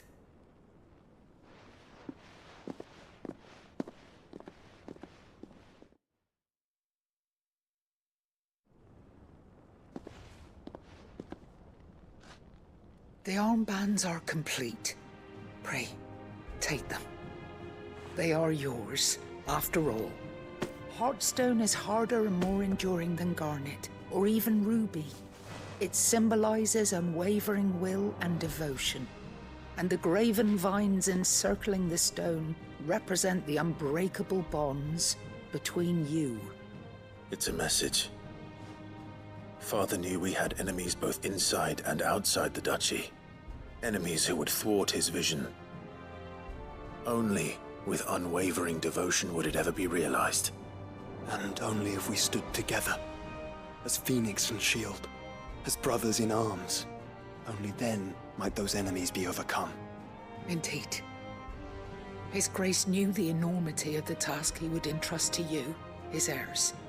But this was more than just a message. It was a promise.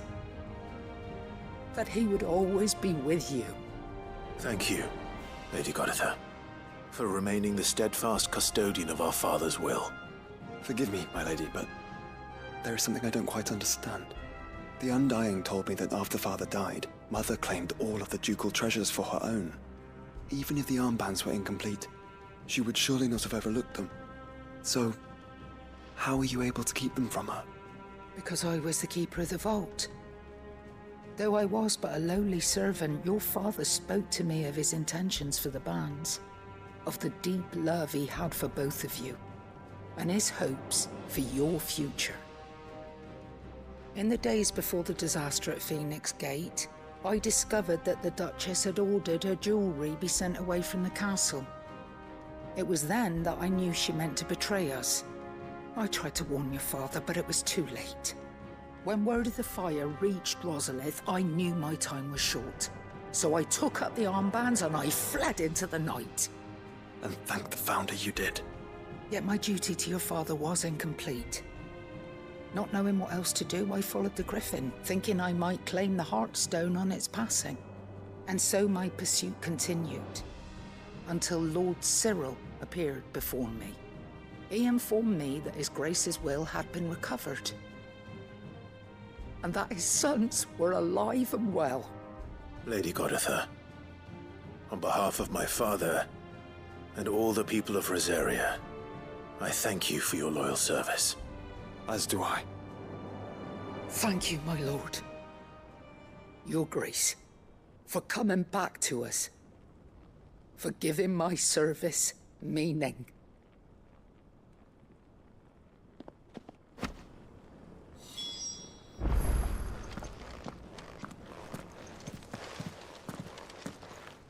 The bands suit you well. It must be gratifying to finally receive the inheritance that was denied you for so long. It is. And we thank you for the part you played, Cyril. If you would permit me to play my part a little longer, might I suggest that you make your way to your father's memorial atop Hawk's Cry Cliff? Let him see that you have received his blessing, and that his vision lives on in you. I suppose it would be churlish not to. What do you say, Clive? Shall we pay Father a visit? I think we should. I was hoping to be able to offer him my thanks before we left for Origin. Your father's helm is enshrined there. It has been since the day we recovered it from Phoenix Gate. I prithee claim it, for it too is a part of your inheritance, and I do not doubt that your father would prefer it in your hands than perched upon some lonely rock. Thank you, Cyril.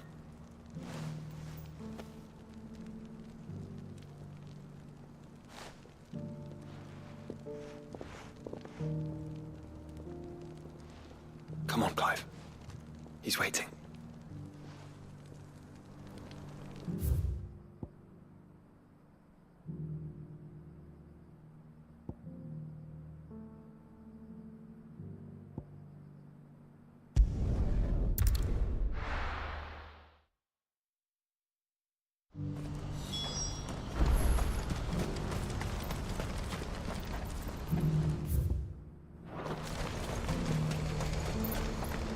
Do you see that too?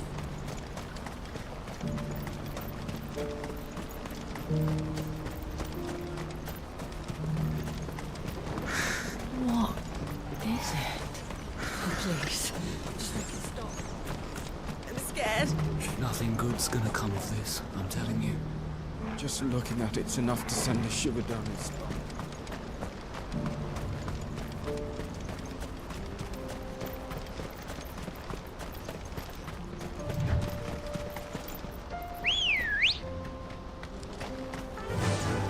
Fly, Ambrosia.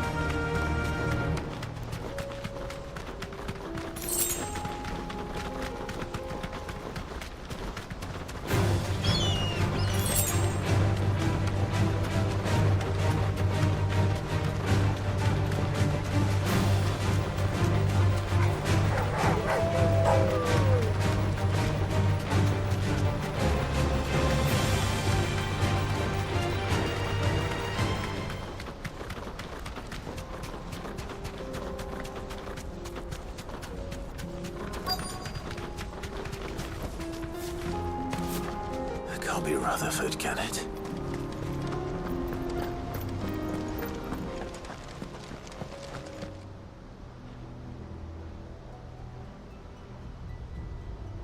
Turncoats and cowards, the lot of you! If it's a fight you want, it's a fight you shall have! Allow me. I don't need your... Please, Field Marshal, oblige him. This won't take long. You're right. It won't. Men, finish him.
A little longer than I'd have liked.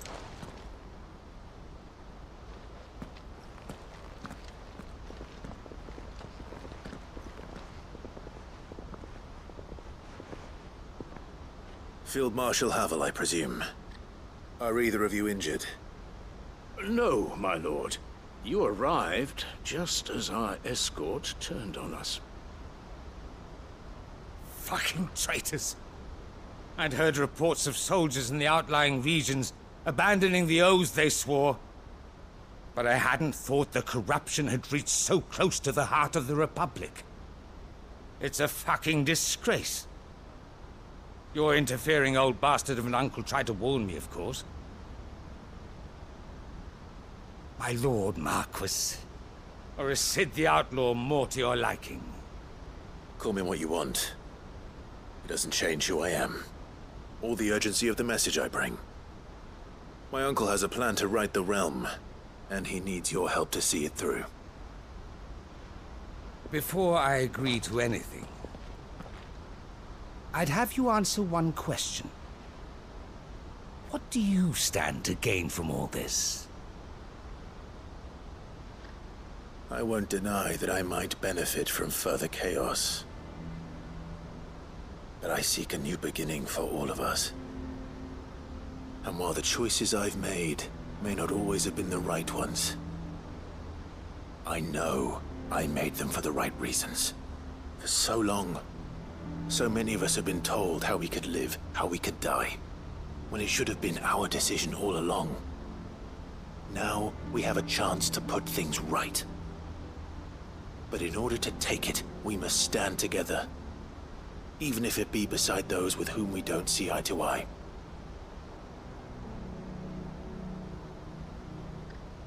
Certainly not the words I expected from an outlaw. But perhaps your uncle was right. You are no ordinary outlaw. I'll never hear the end of this. All right. I'll start by ordering my most trusted guard to bring the Dalmekian fringes under control.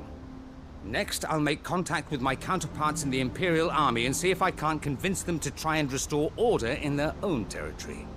Thank you, Field Marshal.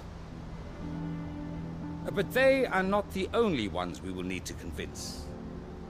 What do you mean? I don't doubt that I can bully some sense into a few generals. But those they answer to require a different kind of persuasion.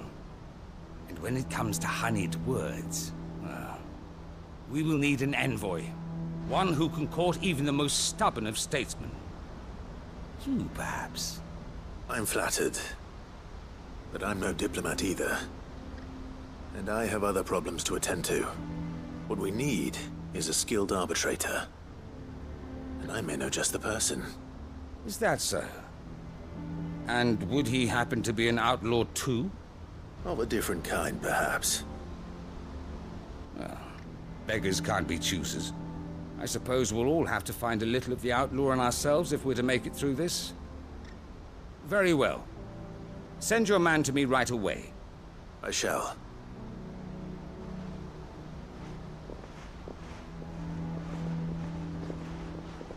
My Lord Marquis,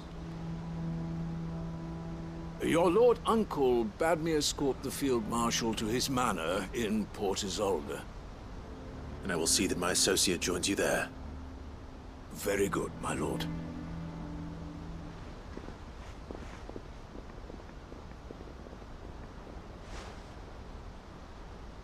Huh. An envoy. I'm not sure I'm the man to talk anyone round. I can barely convince my brother to take his medicine. No. This is a job for someone with experience. Someone like Quentin. I hope I can convince him at least.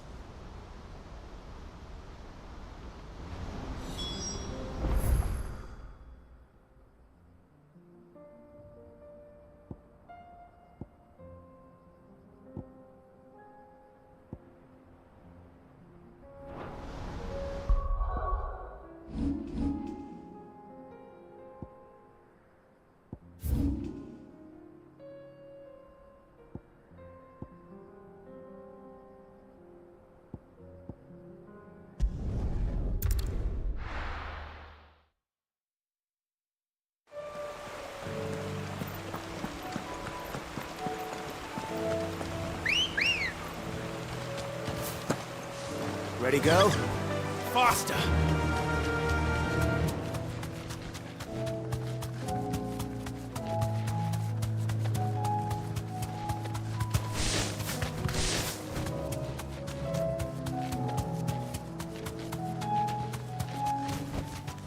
No need to ride from here. Quentin, I have a proposal for you. Do you now? Something tells me you'll be asking more of me than a cask of Gotand gold. Go on then. Propose.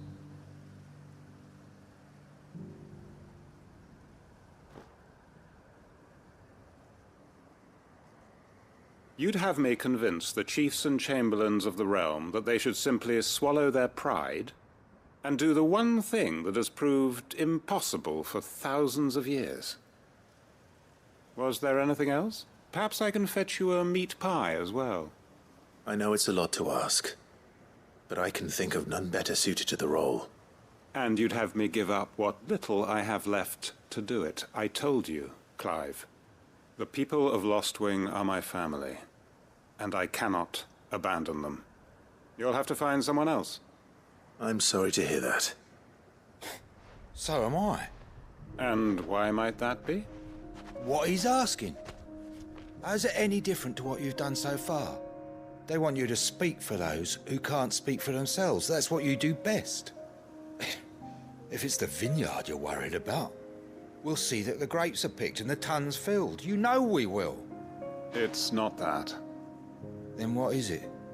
You said yourself we're family. Don't you trust us? You know that's not what I'm... Then what are you saying? That only we are worth saving? Why turn your back on everyone else? You convinced us we could build new lives for ourselves, and if you can do that, who's to say you couldn't convince the entire realm? A stirring argument. I fear that any rejoinder I make might fall somewhat flat by comparison. So you'll join us?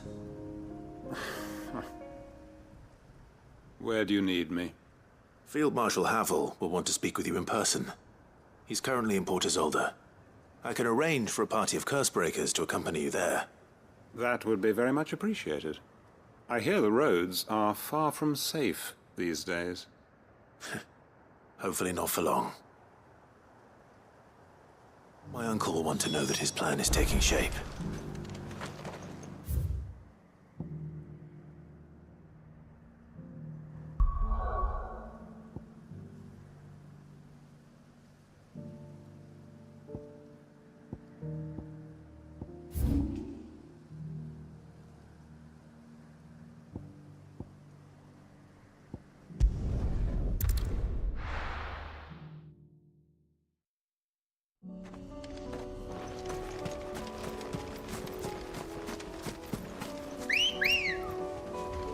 Unwavering will and an unbreakable bond. Do you really think we're strong enough? To save the world? Of course. To have overcome Father's political enemies? That I'm less certain. Especially knowing what we know now. What Mother was truly capable of. But perhaps these bands would have helped. Knowing he was with us would have made all the difference.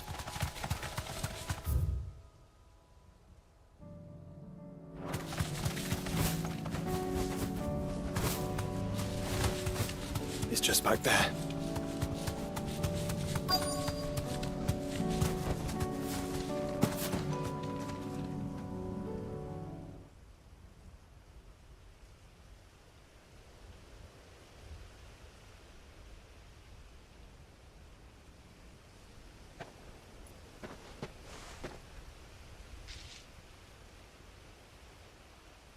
Father always fought for what he believed was right. It wasn't until that night at Phoenix Gate that I realized I had never fought for anything. I always had someone else to do the fighting for me.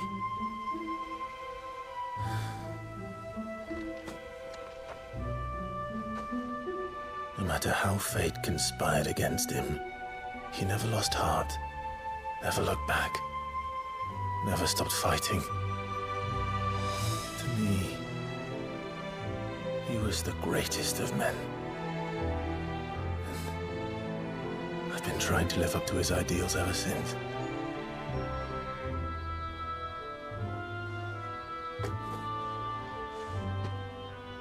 We all have, Clive. We all have.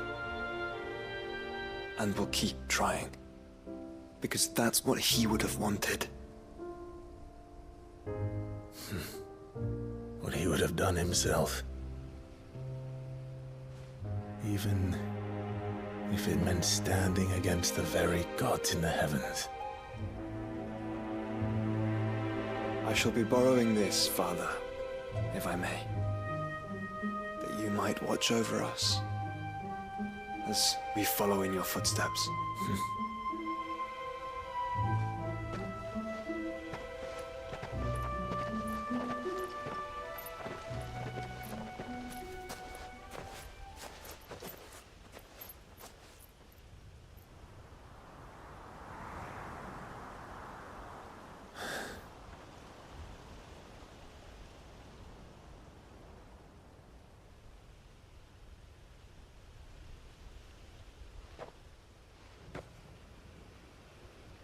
We won't lay you down.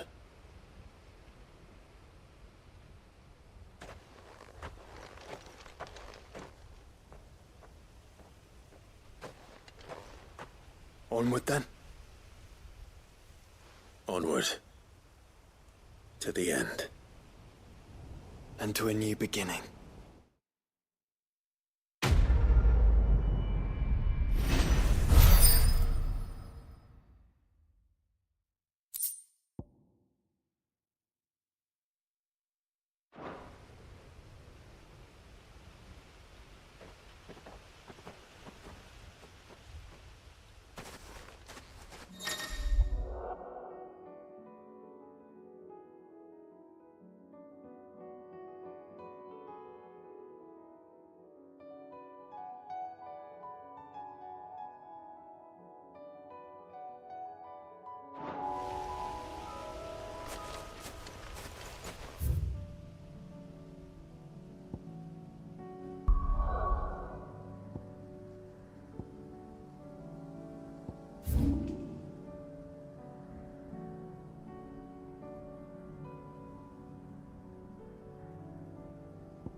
Better already.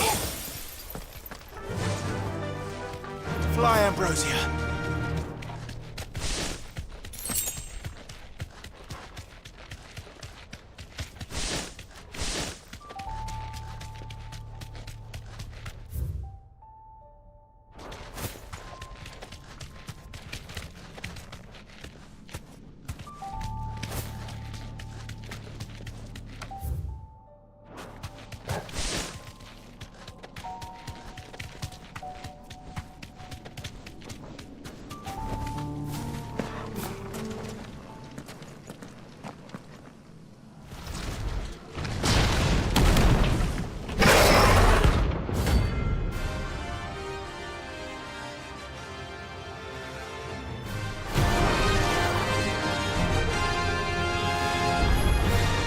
Look who's here to meet us. Pity they don't seem fond of visitors.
Thanks, Gal.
comes.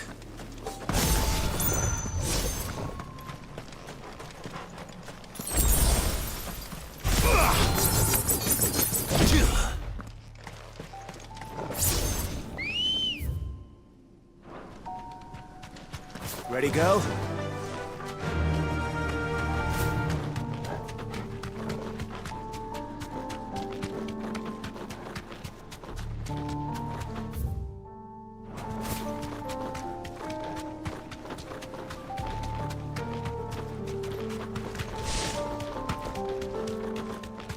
Might this be Mickelberg?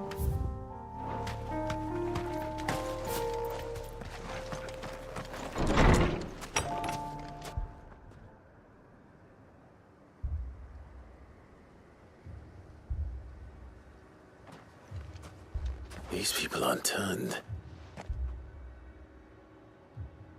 And the village seems safe enough at least.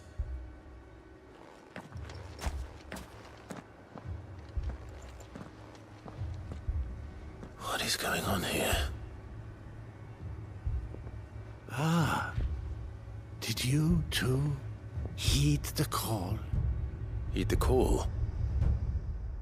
No, I came here looking for someone.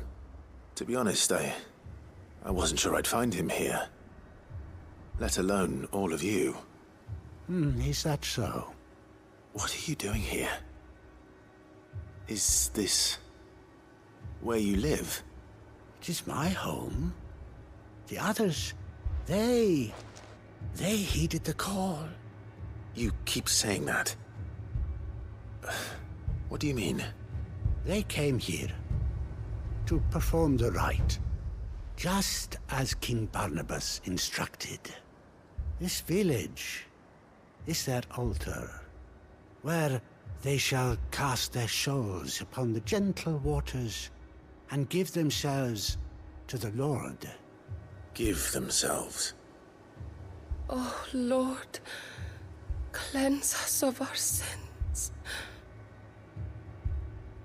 Let us be reborn in your loving arms. Free us from the torment of this mortal realm. They want to be saved. Forgive me, but did another foreigner like me come here? He was probably wearing a cowl. You mean the traveler from Storm? Yes. He's staying at my house, toward the rear of the village. Thank you. If you don't mind, I'll go and greet him. They seek the same salvation Barnabas did. At least the third chair still lives. Let's go. Find him.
Excuse me.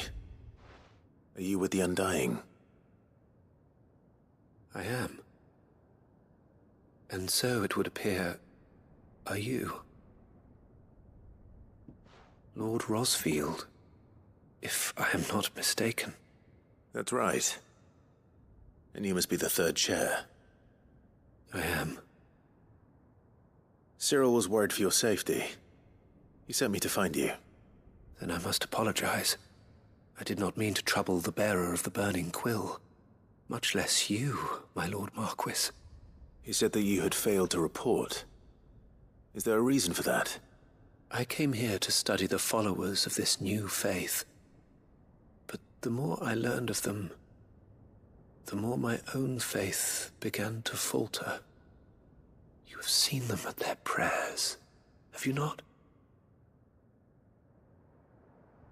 They devote themselves to the veneration of their Lord with a fervor I have never seen before, praying night and day that they might be rid of their wicked wills and reborn in their Saviour's light. Not that they might be granted respite from their worldly woes, but so that they might continue to serve him. Serve him with all of their beings.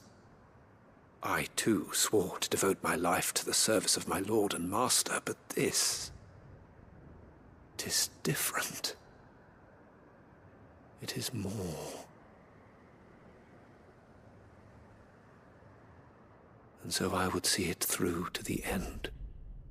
See these people safe, that they might achieve their dream, that they might do their duty to their Lord,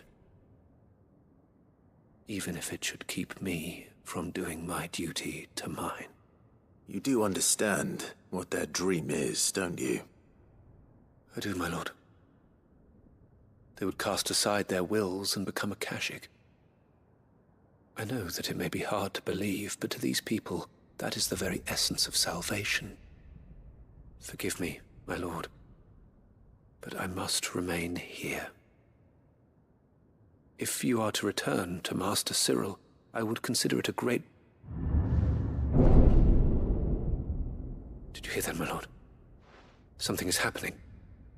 I'll go and find out what. Stay here.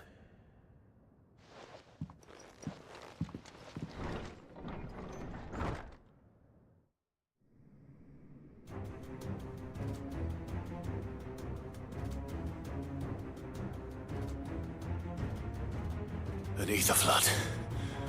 Oh no. There must be something I can do.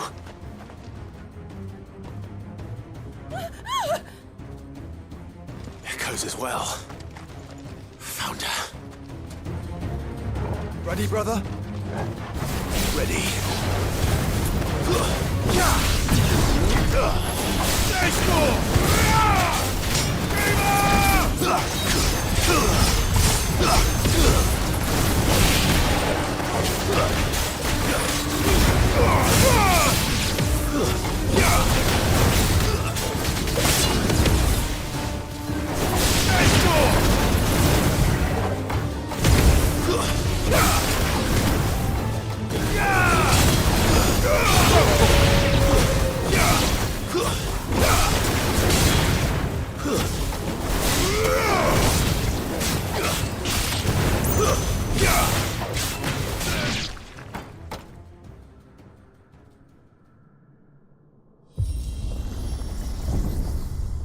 What now?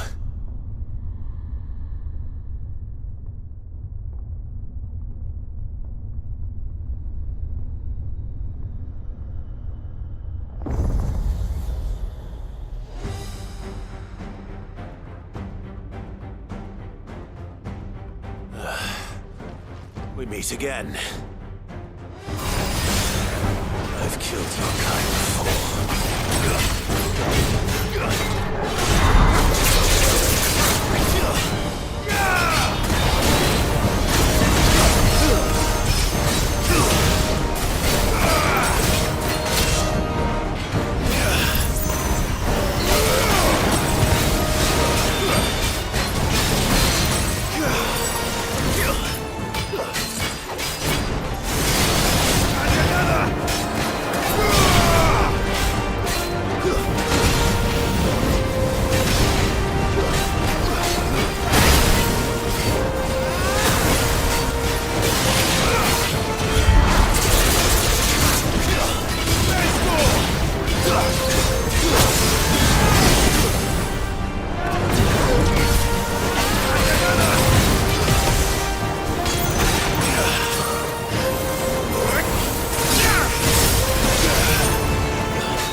Damn it!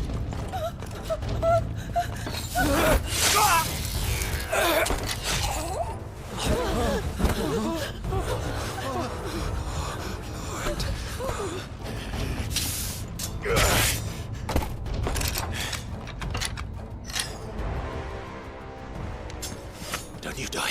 Come on, speak to me.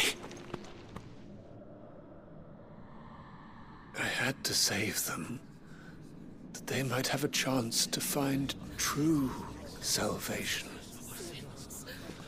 by devoting themselves to the service of their Lord, just as I did when the Undying plucked me from the gutter and gave me a cause to believe in, a duty to serve was everything to me, and I would not deny them that fulfillment, even if they must become Akashic in order to achieve it. Forgive me, my Lord Marquis.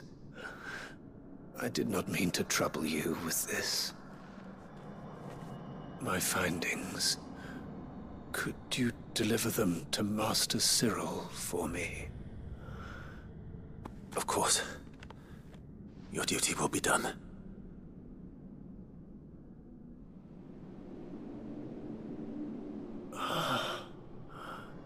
Look, my lord. They are saved.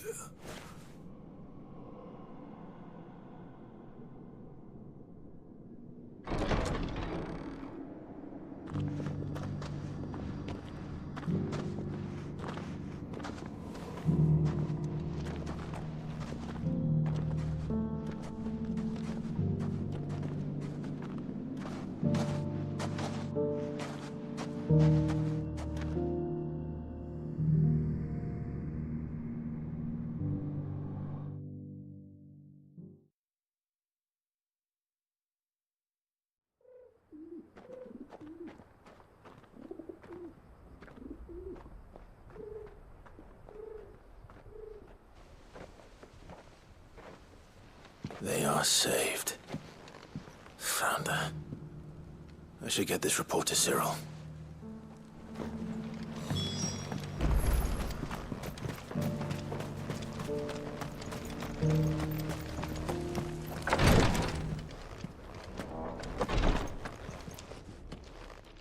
My Lord Marquis, welcome back.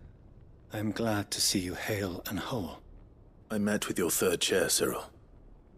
He bade me deliver his findings to you.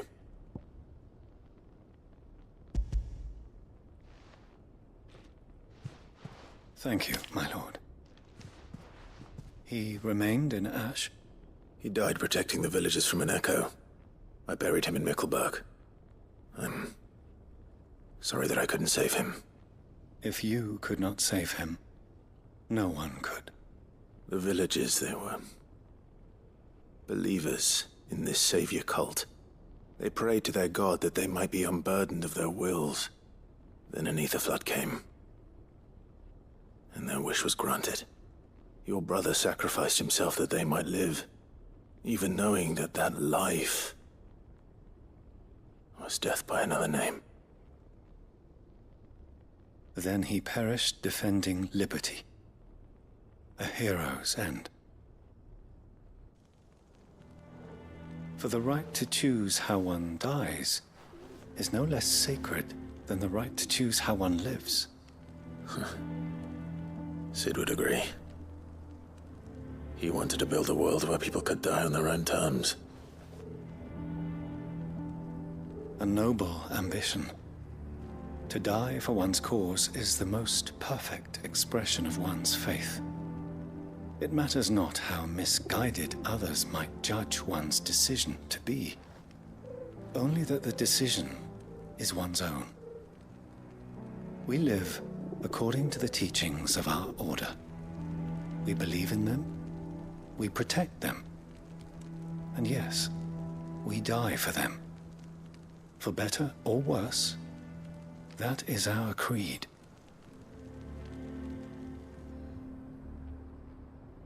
But he didn't die for your creed. He died to save them, and you still believe that what he did was right. I believe that he believed it was. We of the Undying are not slaves, but willing servants.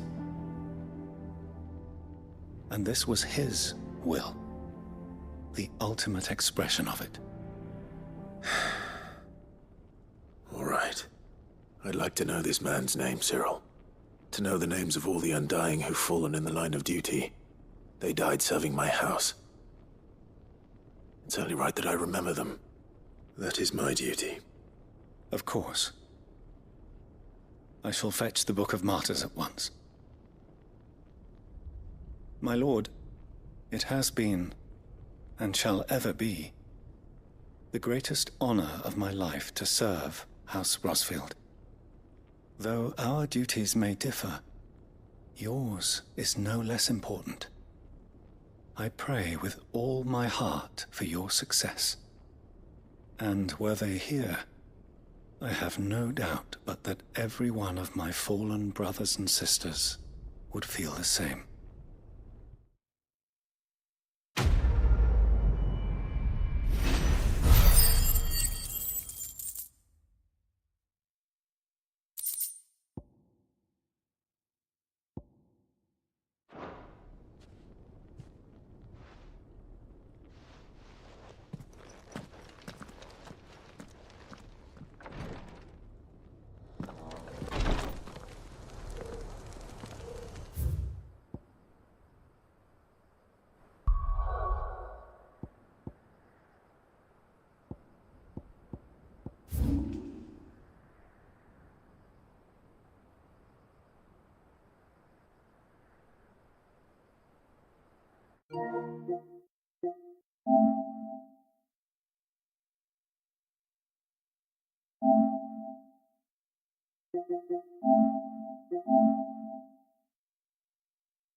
I needed that.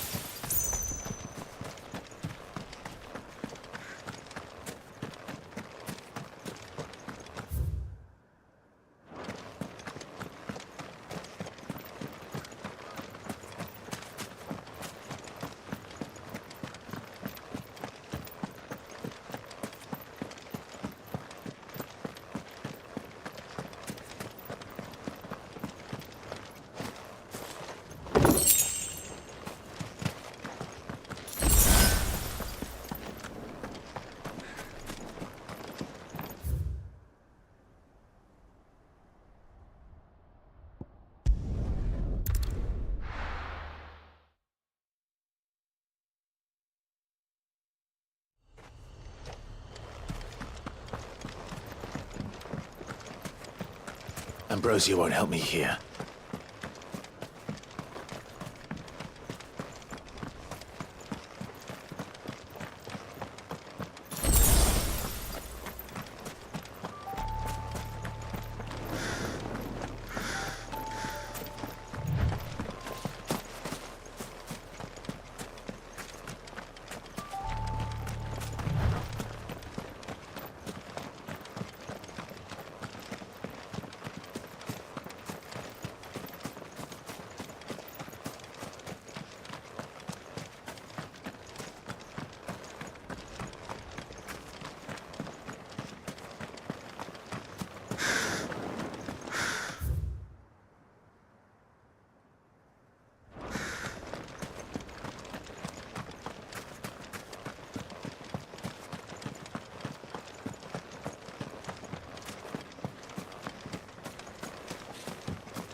journey ends here.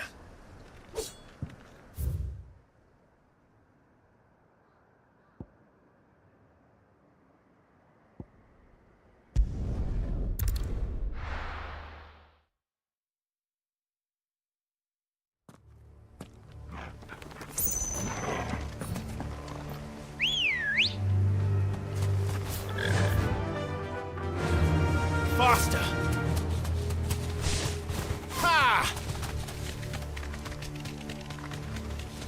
Doris is waiting for me near Balmung. The longer she's out in the open, the more likely she is to be found by a Kashik. I need to hurry. Time to fight.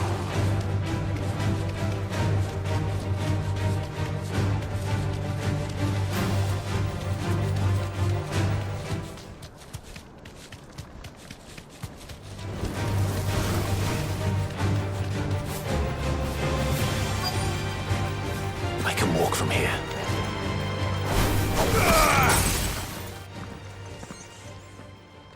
There were no guards, I take it. None manning the gates, no. It's a different story inside, though. The corridors are crawling with Akashic. Most likely guards left behind when the Wardens ran. If Chadwick was being held here, I worry that he may already be. Don't give up hope just yet, but let's move quickly. Let me check the ground floor. The ether's thickest there. Then I'll search the upper level. Good luck, Sid. Stay safe.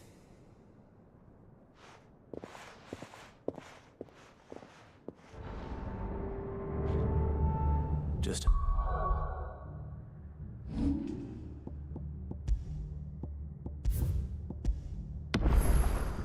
About how the flood's inside the walls.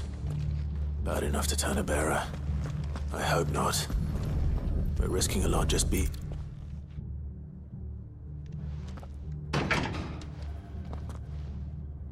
Locked up tight.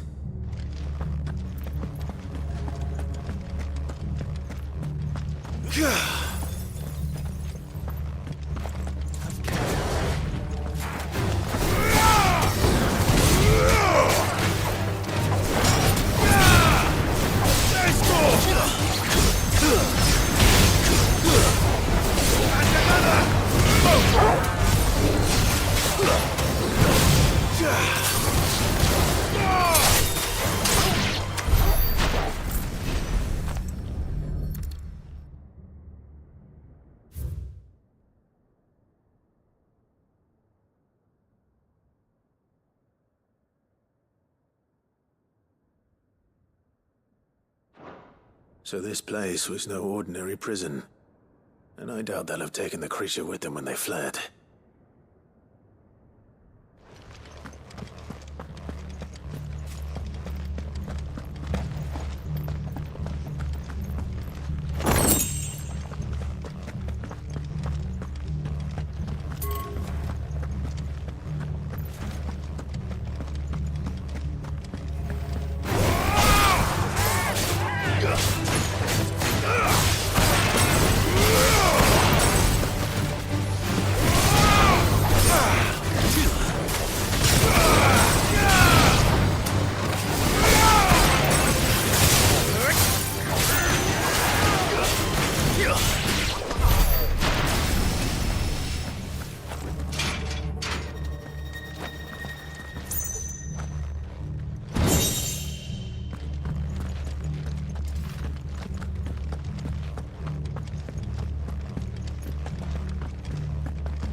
No sign of any bearers yet. I hope you have better luck downstairs.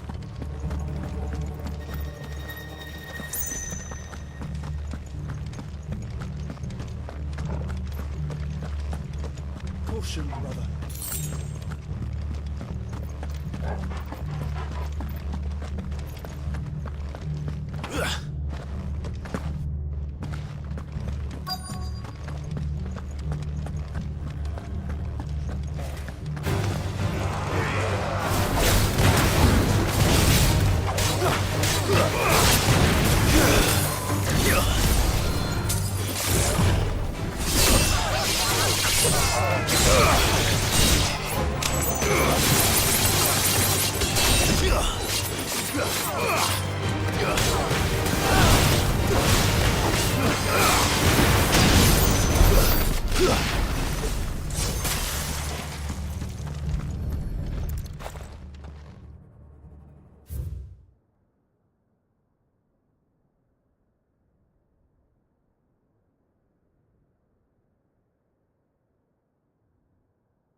Minimal loss of Waluda lives. And what happens when they run out of bearers? Even the Imperials take better care of their branded than that.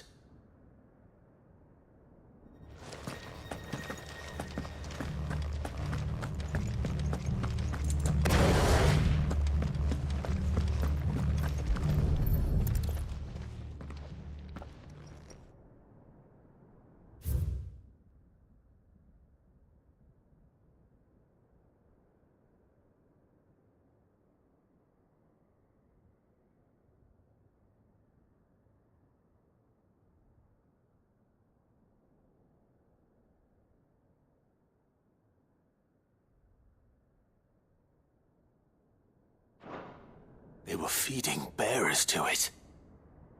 This is even worse than I'd feared. Nothing but a Akashic down here. Hopefully things are looking better upstairs. I should go and see how Doris is getting on.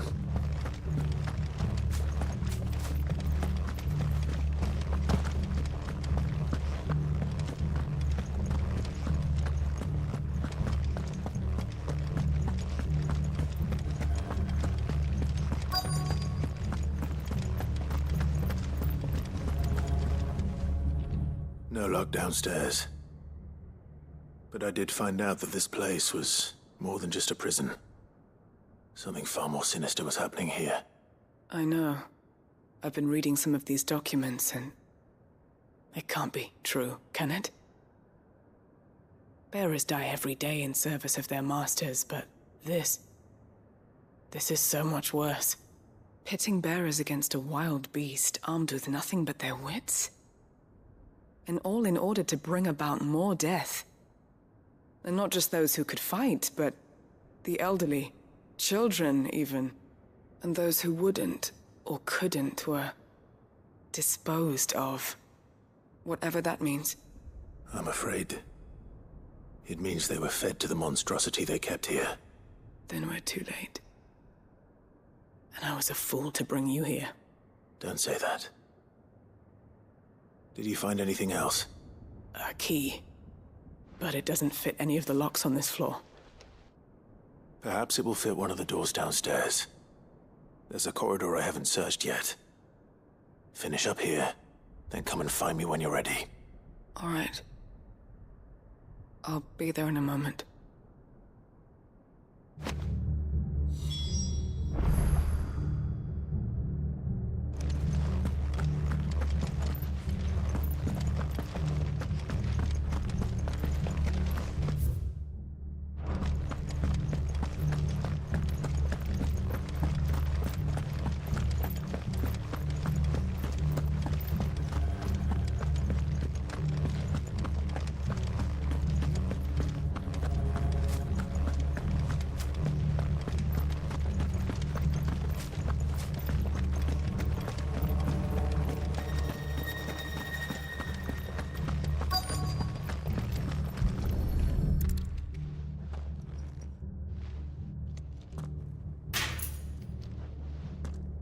Let's see what we can find down here.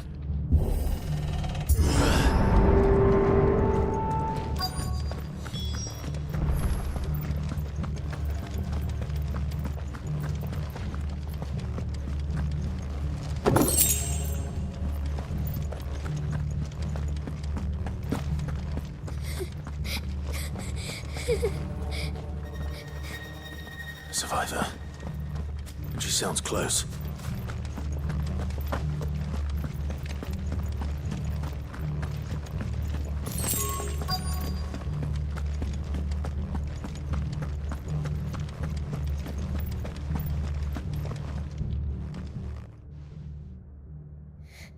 Who are you? There's no need to be afraid. Are you alone? Are there any other survivors? Some of the guards. They're still here.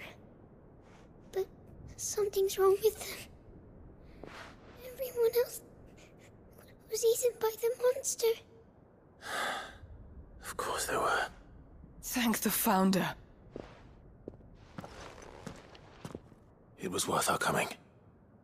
But I'd rather we didn't linger. Are you ready? Ready when you are. You poor thing. You must have been terrified. Did Chadwick send you? What? He fought the monster. Distracted it so I could run away. He must have sent you. He promised to free the others too. Where is he? He opened your cell, didn't he? He wouldn't be here otherwise. Chadwick.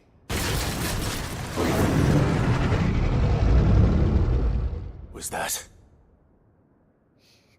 Monster's back! Chadwick, help! We have to get out of here. Doris, keep the girl safe. All right. You put that bearer-eating bastard in the ground.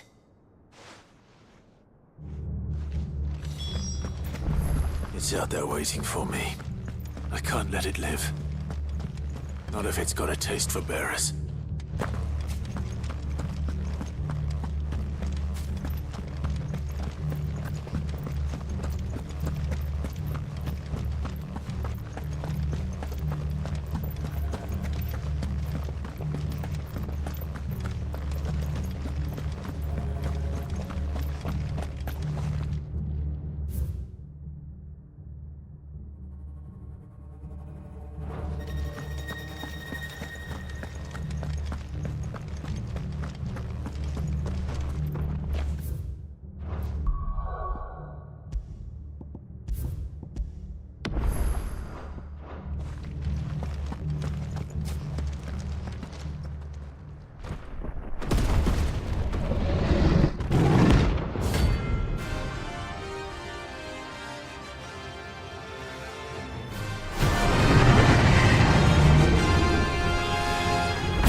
Finally.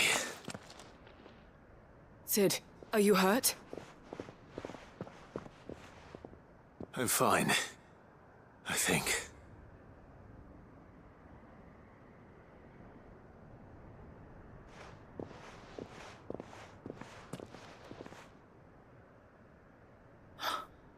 Oh, no. What is it? A diary. I gave it to Chadwick before we went our separate ways. He was here. Do you think that creature? I'm sure he fought bravely to the last. The girl is safe thanks to him. Chadwick. You fool. Come on. We have to get her back to the hideaway. We don't want his sacrifice to have been in vain. No. Of course not. I'll see that she's looked after from now on. It's the least I can do.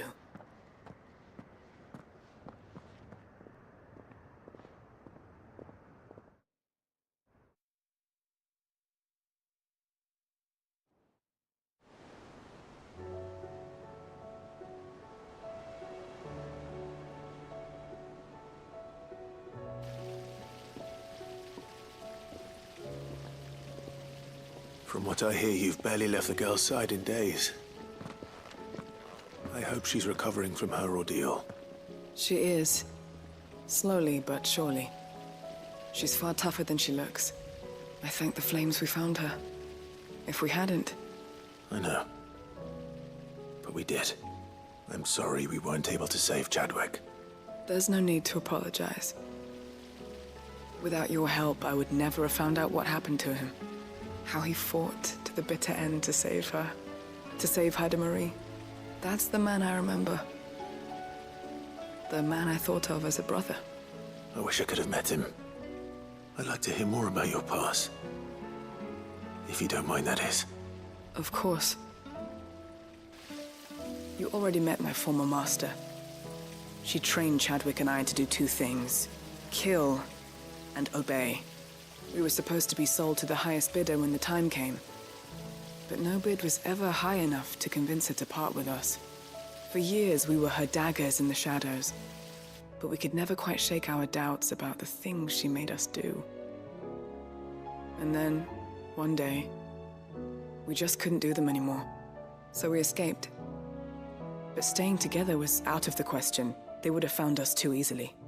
After so many years of training, the pull to serve was always strong.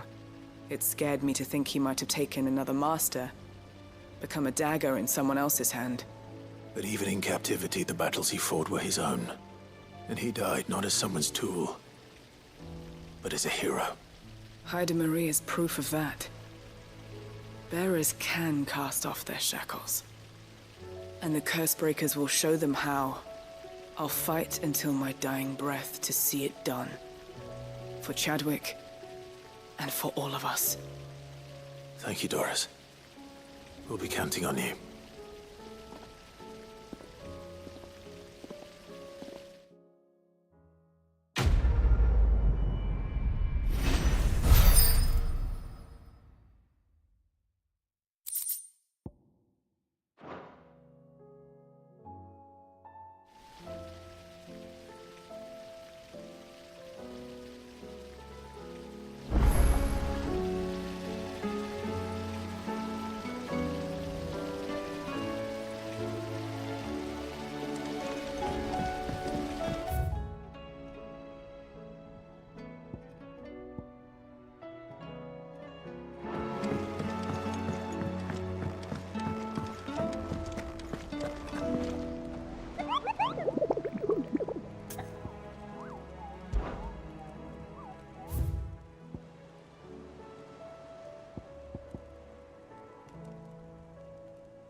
Welcome to the Patron's Whisper.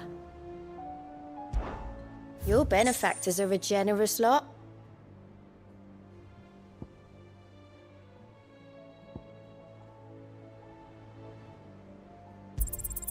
Here you are. Come again. I may have more for you.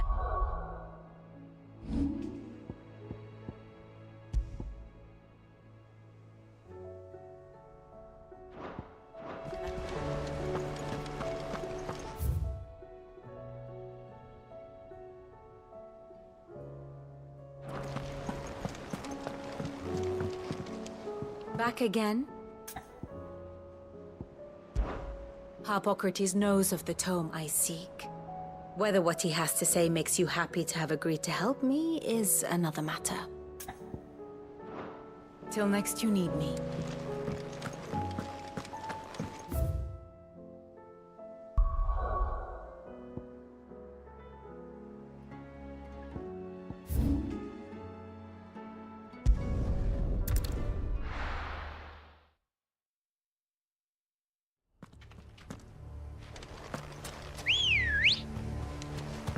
Good girl.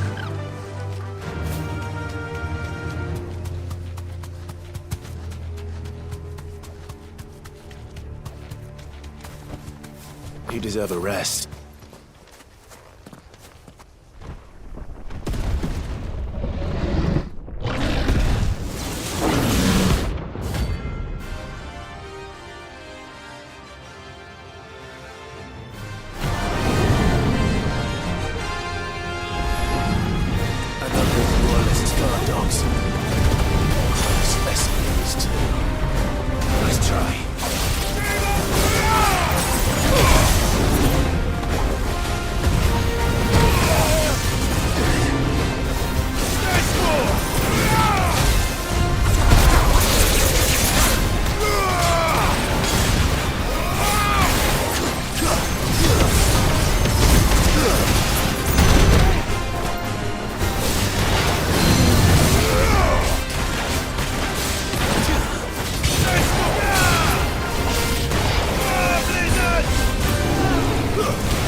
much for you, eh, Torgal?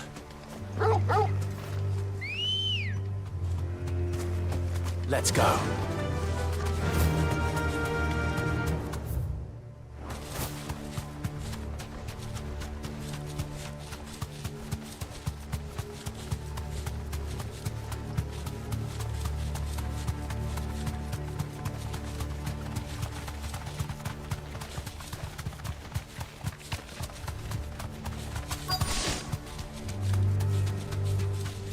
The entire village looks abandoned. Now, which house would a bookworm live in?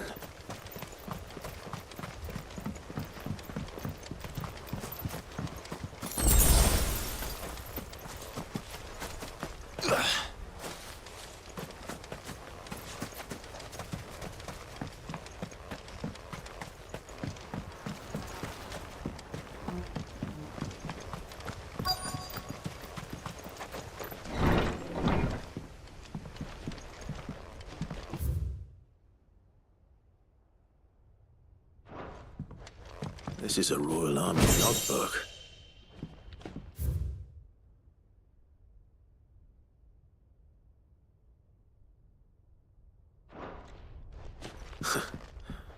His interests were certainly varied.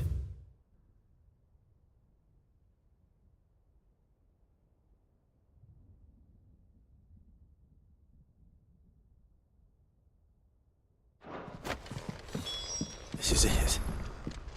But if what it says is true, I need to get this back to the hideaway.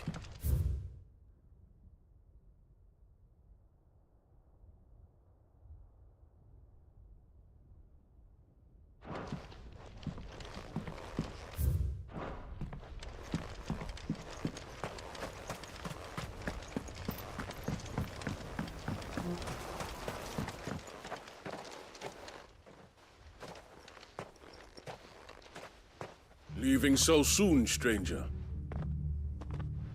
We've been watching you. From a distance, so to speak. Subtle. I know who you are. Then we need not waste time on introductions. Hand me the book. Leave it in our care and return to your life. Your care? Do you mean to burn it or bury it? That is not my decision to make. But by one means or another, its contents shall be removed from the common record. Then I'll have to politely refuse. I won't let you erase our history. Then we find ourselves at an impasse. Very well. The book can just as easily be pried from your dead hand.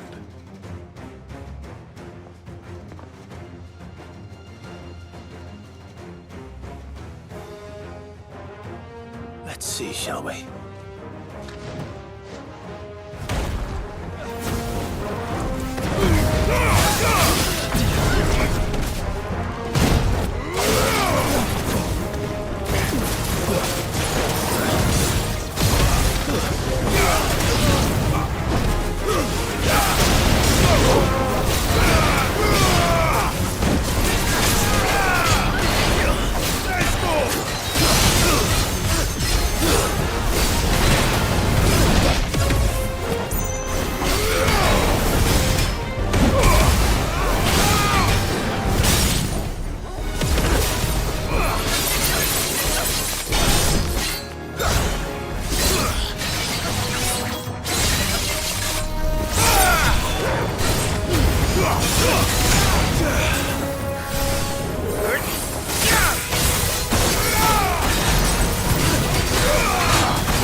Impressive. But we have other means. We shall claim the book yet. Why do you want it so badly anyway? It lays out in no uncertain terms the vanity and avarice of mankind. It tells the shameful history of the persecution and oppression of a gifted few by a giftless many. Would you say that this interpretation was correct? I don't know. You don't know. Your sword may be sharp, but your wits are dull. So let me answer for you. There is no correct interpretation of history.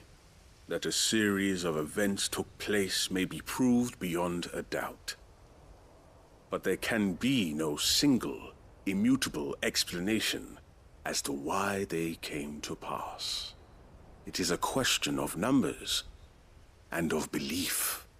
If enough people believe that a set of events occurred for a reason, that belief becomes the truth.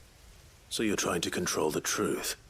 We are trying to protect people from themselves, from knowledge that would bring them naught but pain. That is all. You may keep the book, for now. The world is small. We shall meet again. Until then. Wait! Damn it. Let's get this back to Vivian. Perhaps she can explain what that was all about.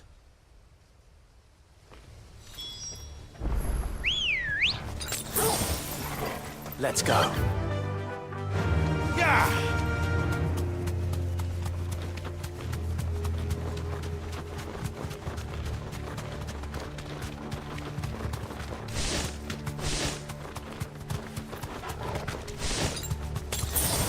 That's better. Quiet.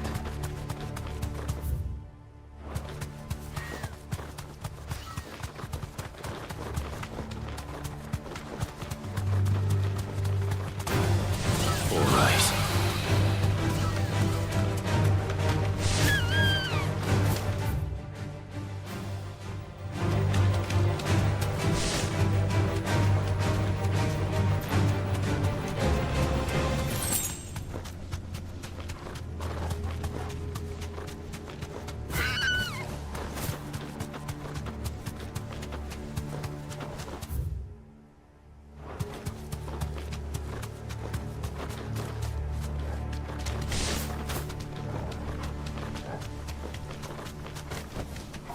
to the stables, girl.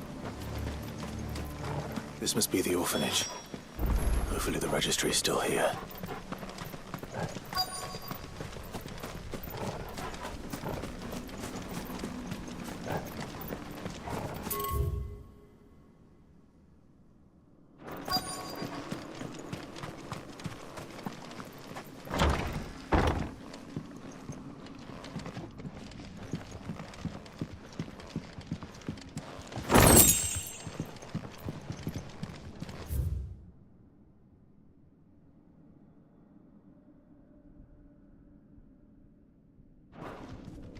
Disposed of.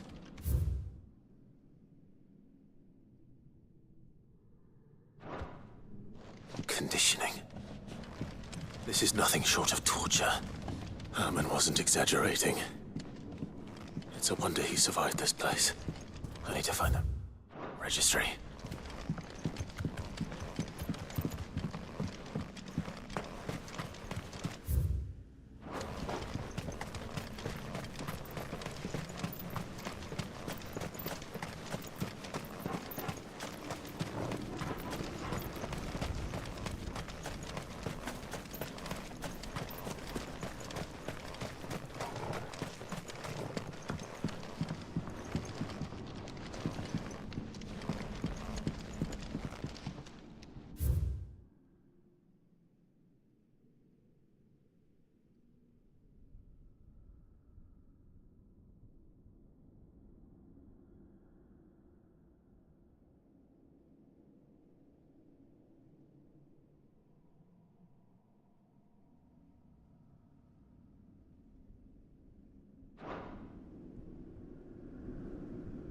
This reads like a suicide note. Did the director go through with his plan? There's only one way to find out.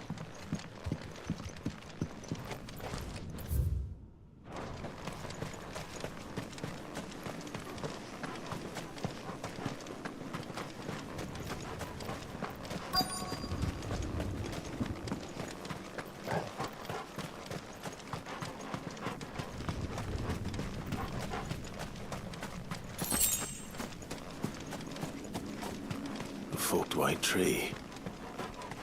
This must be the place.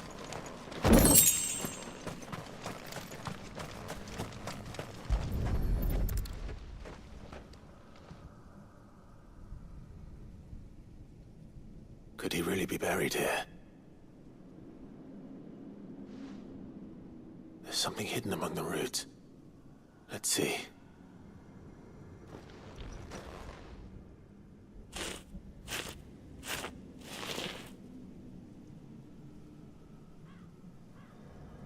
This must be the registry.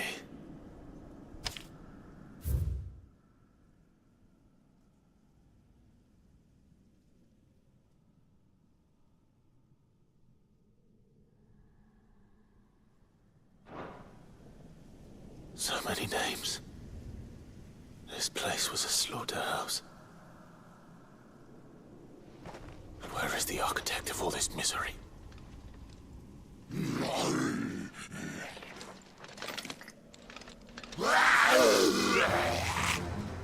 It was only a matter of time, I suppose.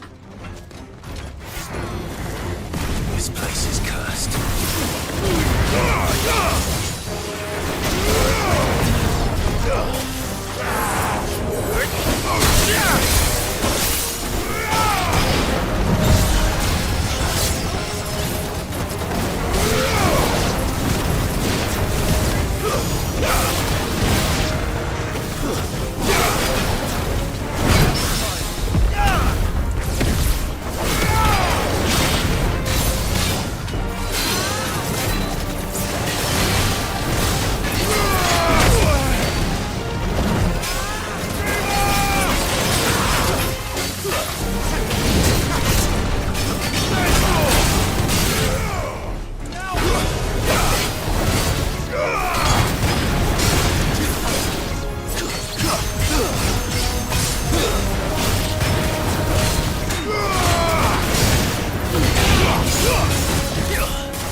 I'm done here.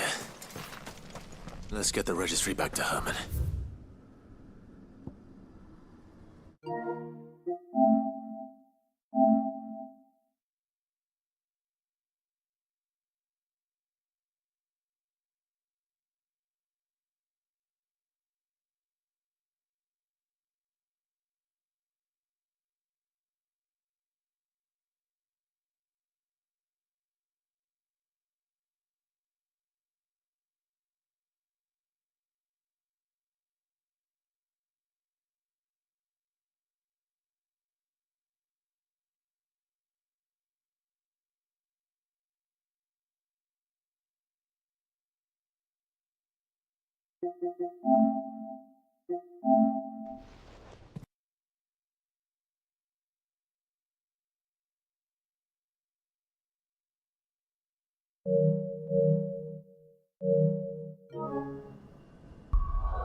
Damn it. Dion would have been glad to have you back at his side.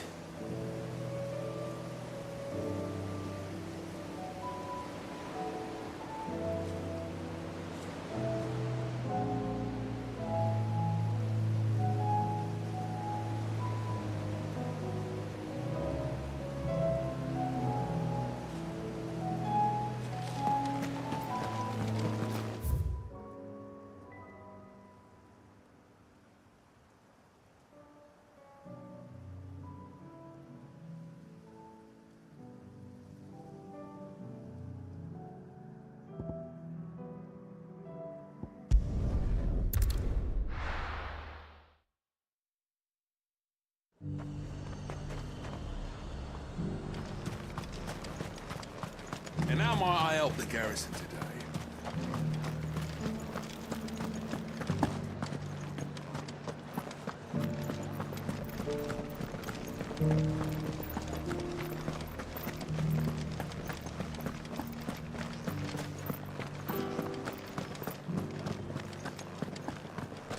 Haven't seen any of those beastly blue eyes.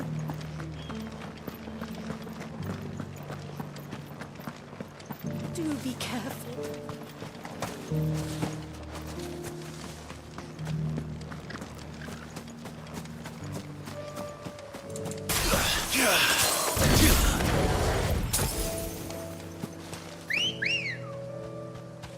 Let's go. Faster!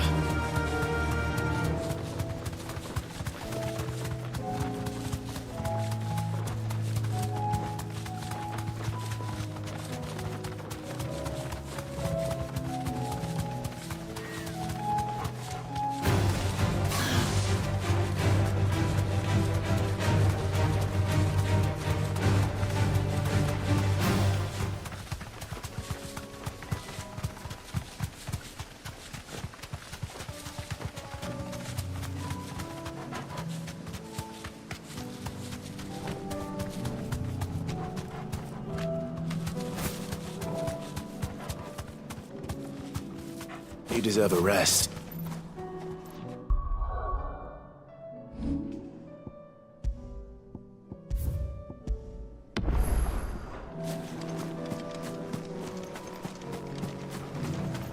Have care.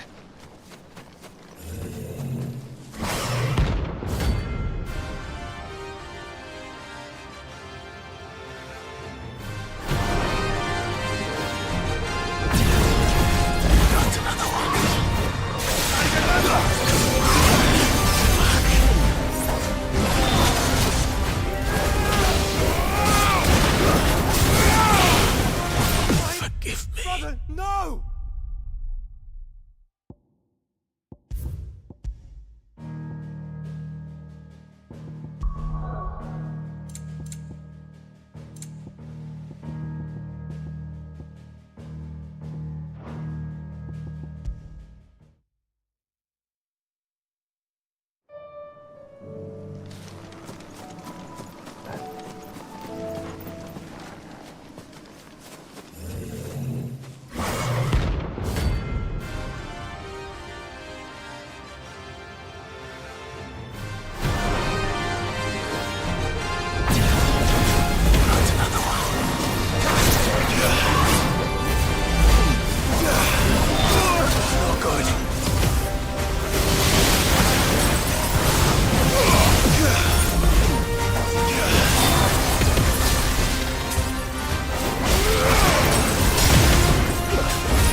I can't go on.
Uncle, I bring good news. The Field Marshal has agreed to your plan. Ha! Of course he has. I didn't doubt you for a moment, dear boy. Rutherford is accompanying him back to your manor in Porter's Alder as we speak. They will await your return there. As will one other. One other? Who, exactly? Lord Havel was concerned that even if he could get the realm's armies to agree to an accord, he might not be as successful in convincing those with political power. He asked if I might have a solution, and I suggested a certain Imperial Lord Magistrate turned Liberator. One of your co-conspirators? Master Quinton would probably call me one of his, but yes. Another outlaw, then. Just the thing we need to put these rotten politicos in their places. Good thinking, Clive. I'm glad you approve. The more the merrier, eh? Uncle, assuming Havel and Quinton can solve our problem with the armies, you still haven't mentioned how we might manage the grain shortages. Oh, don't you worry, my boy. The 7 high houses will be seeing to that. They have all agreed to make the most generous of donations. Oh, of course, it did take a little persuasion, but luckily I had some unexpected help. From who? Why, you, my boy. Rumor has it that you rescued the Lady Ariane's head steward Rockford from a horde of bloodthirsty bandits. It was more of a handful. Well, the old battle-axe was so pleased. She had a shipload of talents delivered to my private docks by the next new moon. And when the other houses saw the parsimonious old crone's purse strings finally loosen, they as good as tripped over themselves in the rush to follow suit. I'm happy to hear it. Now, I must be getting back to the manor. Join us there at your earliest convenience, would you?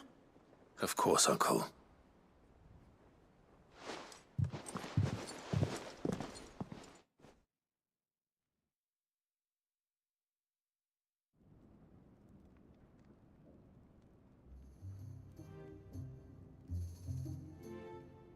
And how, pray tell, will we get that grain to the capital if the roads are still overrun with Akashic?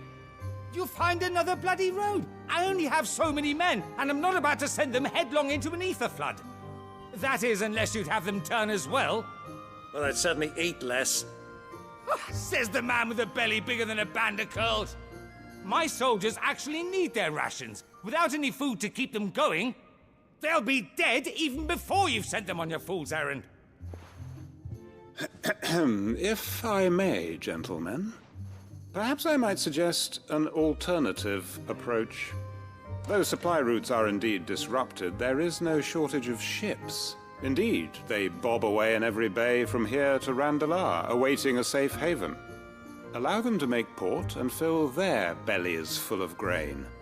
And once those who crowd the cities are fed, ferry the displaced back to the countryside to work the fallow fields. But I'm sure that you wish to continue your discussion. Forgive the interruption.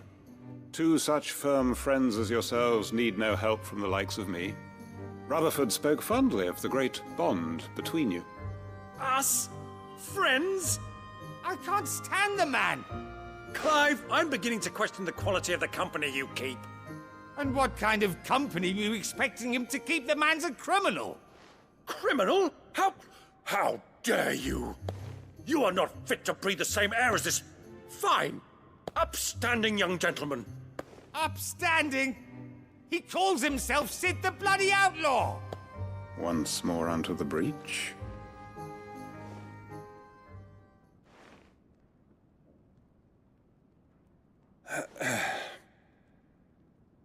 Shall we begin again? What we seek here is not to create a new nation, nor to claim the thrones of those that already exist. We wish simply to bring stability to the realm that mankind might weather the current storm. And to do that, we must convince those in power, the generals, the statesmen, the nobles, that our cause is just. There will be disagreements, yes, and I imagine some resistance, much resistance. But we cannot let that deter us. If we show them the path, show them that we walk it ourselves, then I am confident they will follow. The fate of the world lies in my nephew's hands, but the well-being of her people lies in ours. And we must not squander the chance that Clive has given us. Uncle Byron, Now, with that settled, let's move on to the signing of the Accord. For what great moment in history hasn't been accompanied by a little ceremony?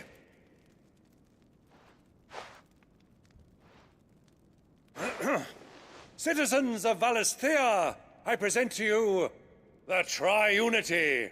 Rutherford, Mike Will.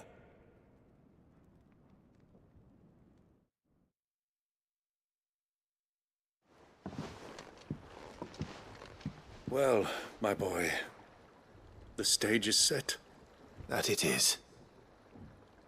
This is the role you were born for. Now I ask only that you trust in the talents of your supporting cast. We shall play our parts to the best of our abilities, that you might have the opportunity to shine. The realm needs its Sir Crandall. And there is no better Crandall than you, Clive. I want you to keep this signed accord as proof of our faith in you. I will. Thank you, Uncle.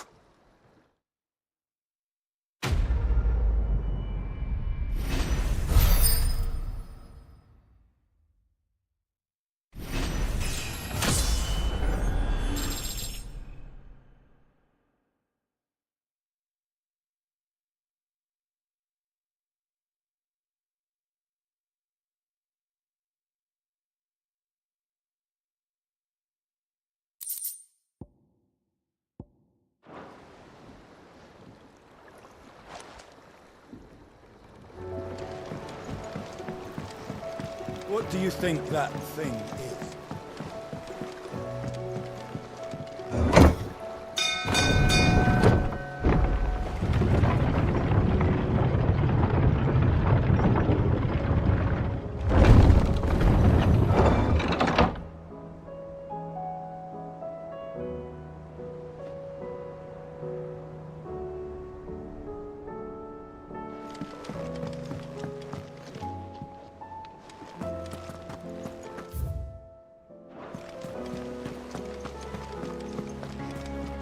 You should have seen. Welcome back, Sid. Welcome back, Sid. Yes. Welcome back. Trip wasn't too much of a pain in the arse, I hope. Truth be told, it was me who suggested roping you in to help with the trial. But from what I hear, things didn't go quite as planned. No, they most certainly did not.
Ember lost his nerve in the face of a beast of prey, but he didn't lose heart. He pressed on, and he achieved his aim. And is that not what we ask of our scouts? Indeed it is. Thank you for your honest appraisal, Sid.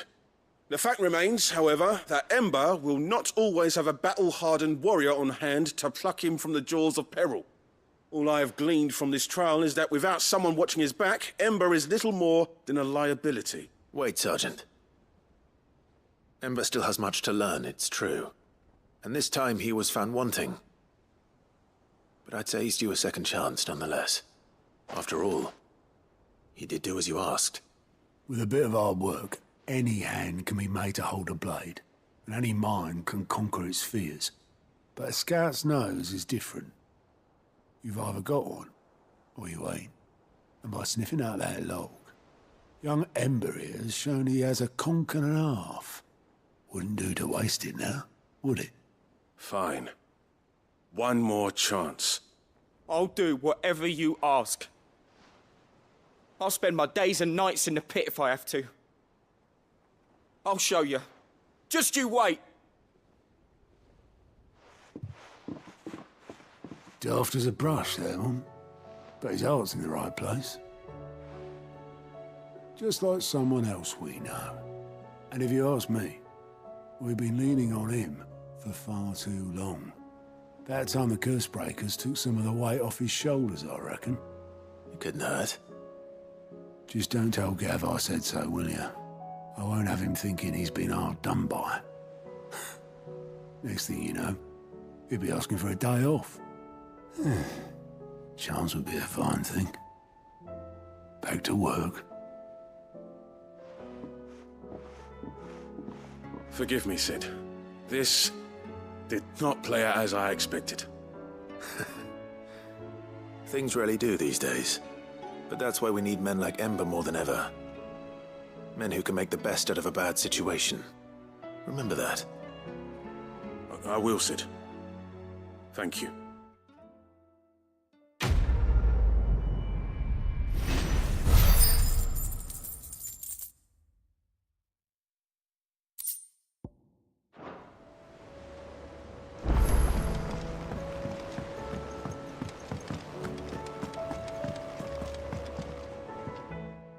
Vivian. I found it. The book you lost.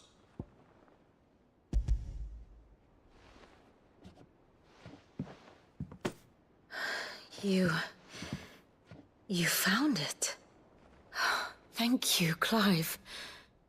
Even though I asked this of you, I was not entirely sure it would be possible. I feared the executors had seized every copy.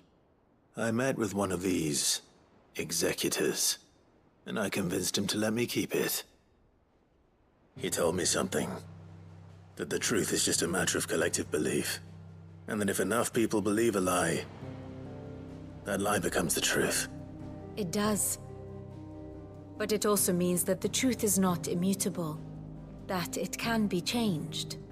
Provided that those who wish to change it can convince enough people that their perspective is the correct one. As the sad history of the bearers proves. You said that the book inspired you to become a scholar. It did. Or its author, rather. She was a heretic, you see. A firebrand and a dissenter. A gallows stood ready for her in every corner of the realm. And by shunning society, or perhaps being shunned by it, she stumbled upon a truth so potent that an entire realm trembled at the prospect of its utterance. I, too, have always felt somehow set apart from the world of men. A stranger to my own species. She taught me that my solitude was not a curse, but a gift. And that, though my journey to the truth might be a lonely one, what I found at my destination would be more than worth the cost. Do you still feel that way? That you're not one of us? Honestly, I'm not entirely sure anymore. Since coming to the hideaway, I find my thinking somewhat clouded. Perhaps the result of studying mankind from a rather closer perspective than I had intended. But the more I study, the more I find value in this perspective. In looking not from the outside, but from within. So if you'll permit me, I'd like to continue my work here. Remember, Clive, when enough people believe, belief begets truth. Give the men and women of this benighted world the gift of truth. Make them believe in you, as I do. I'll try, Vivian. I'll try.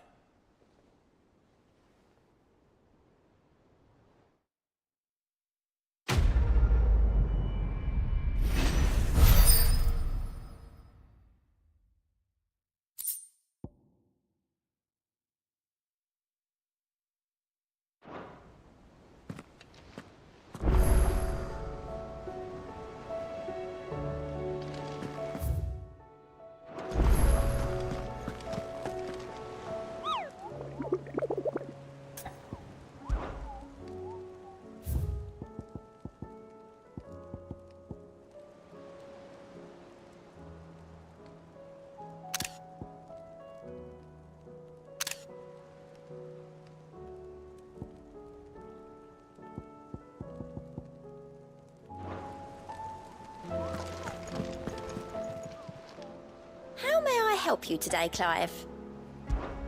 Your benefactors are a generous lot. Here you are. Come again. I may have more for you.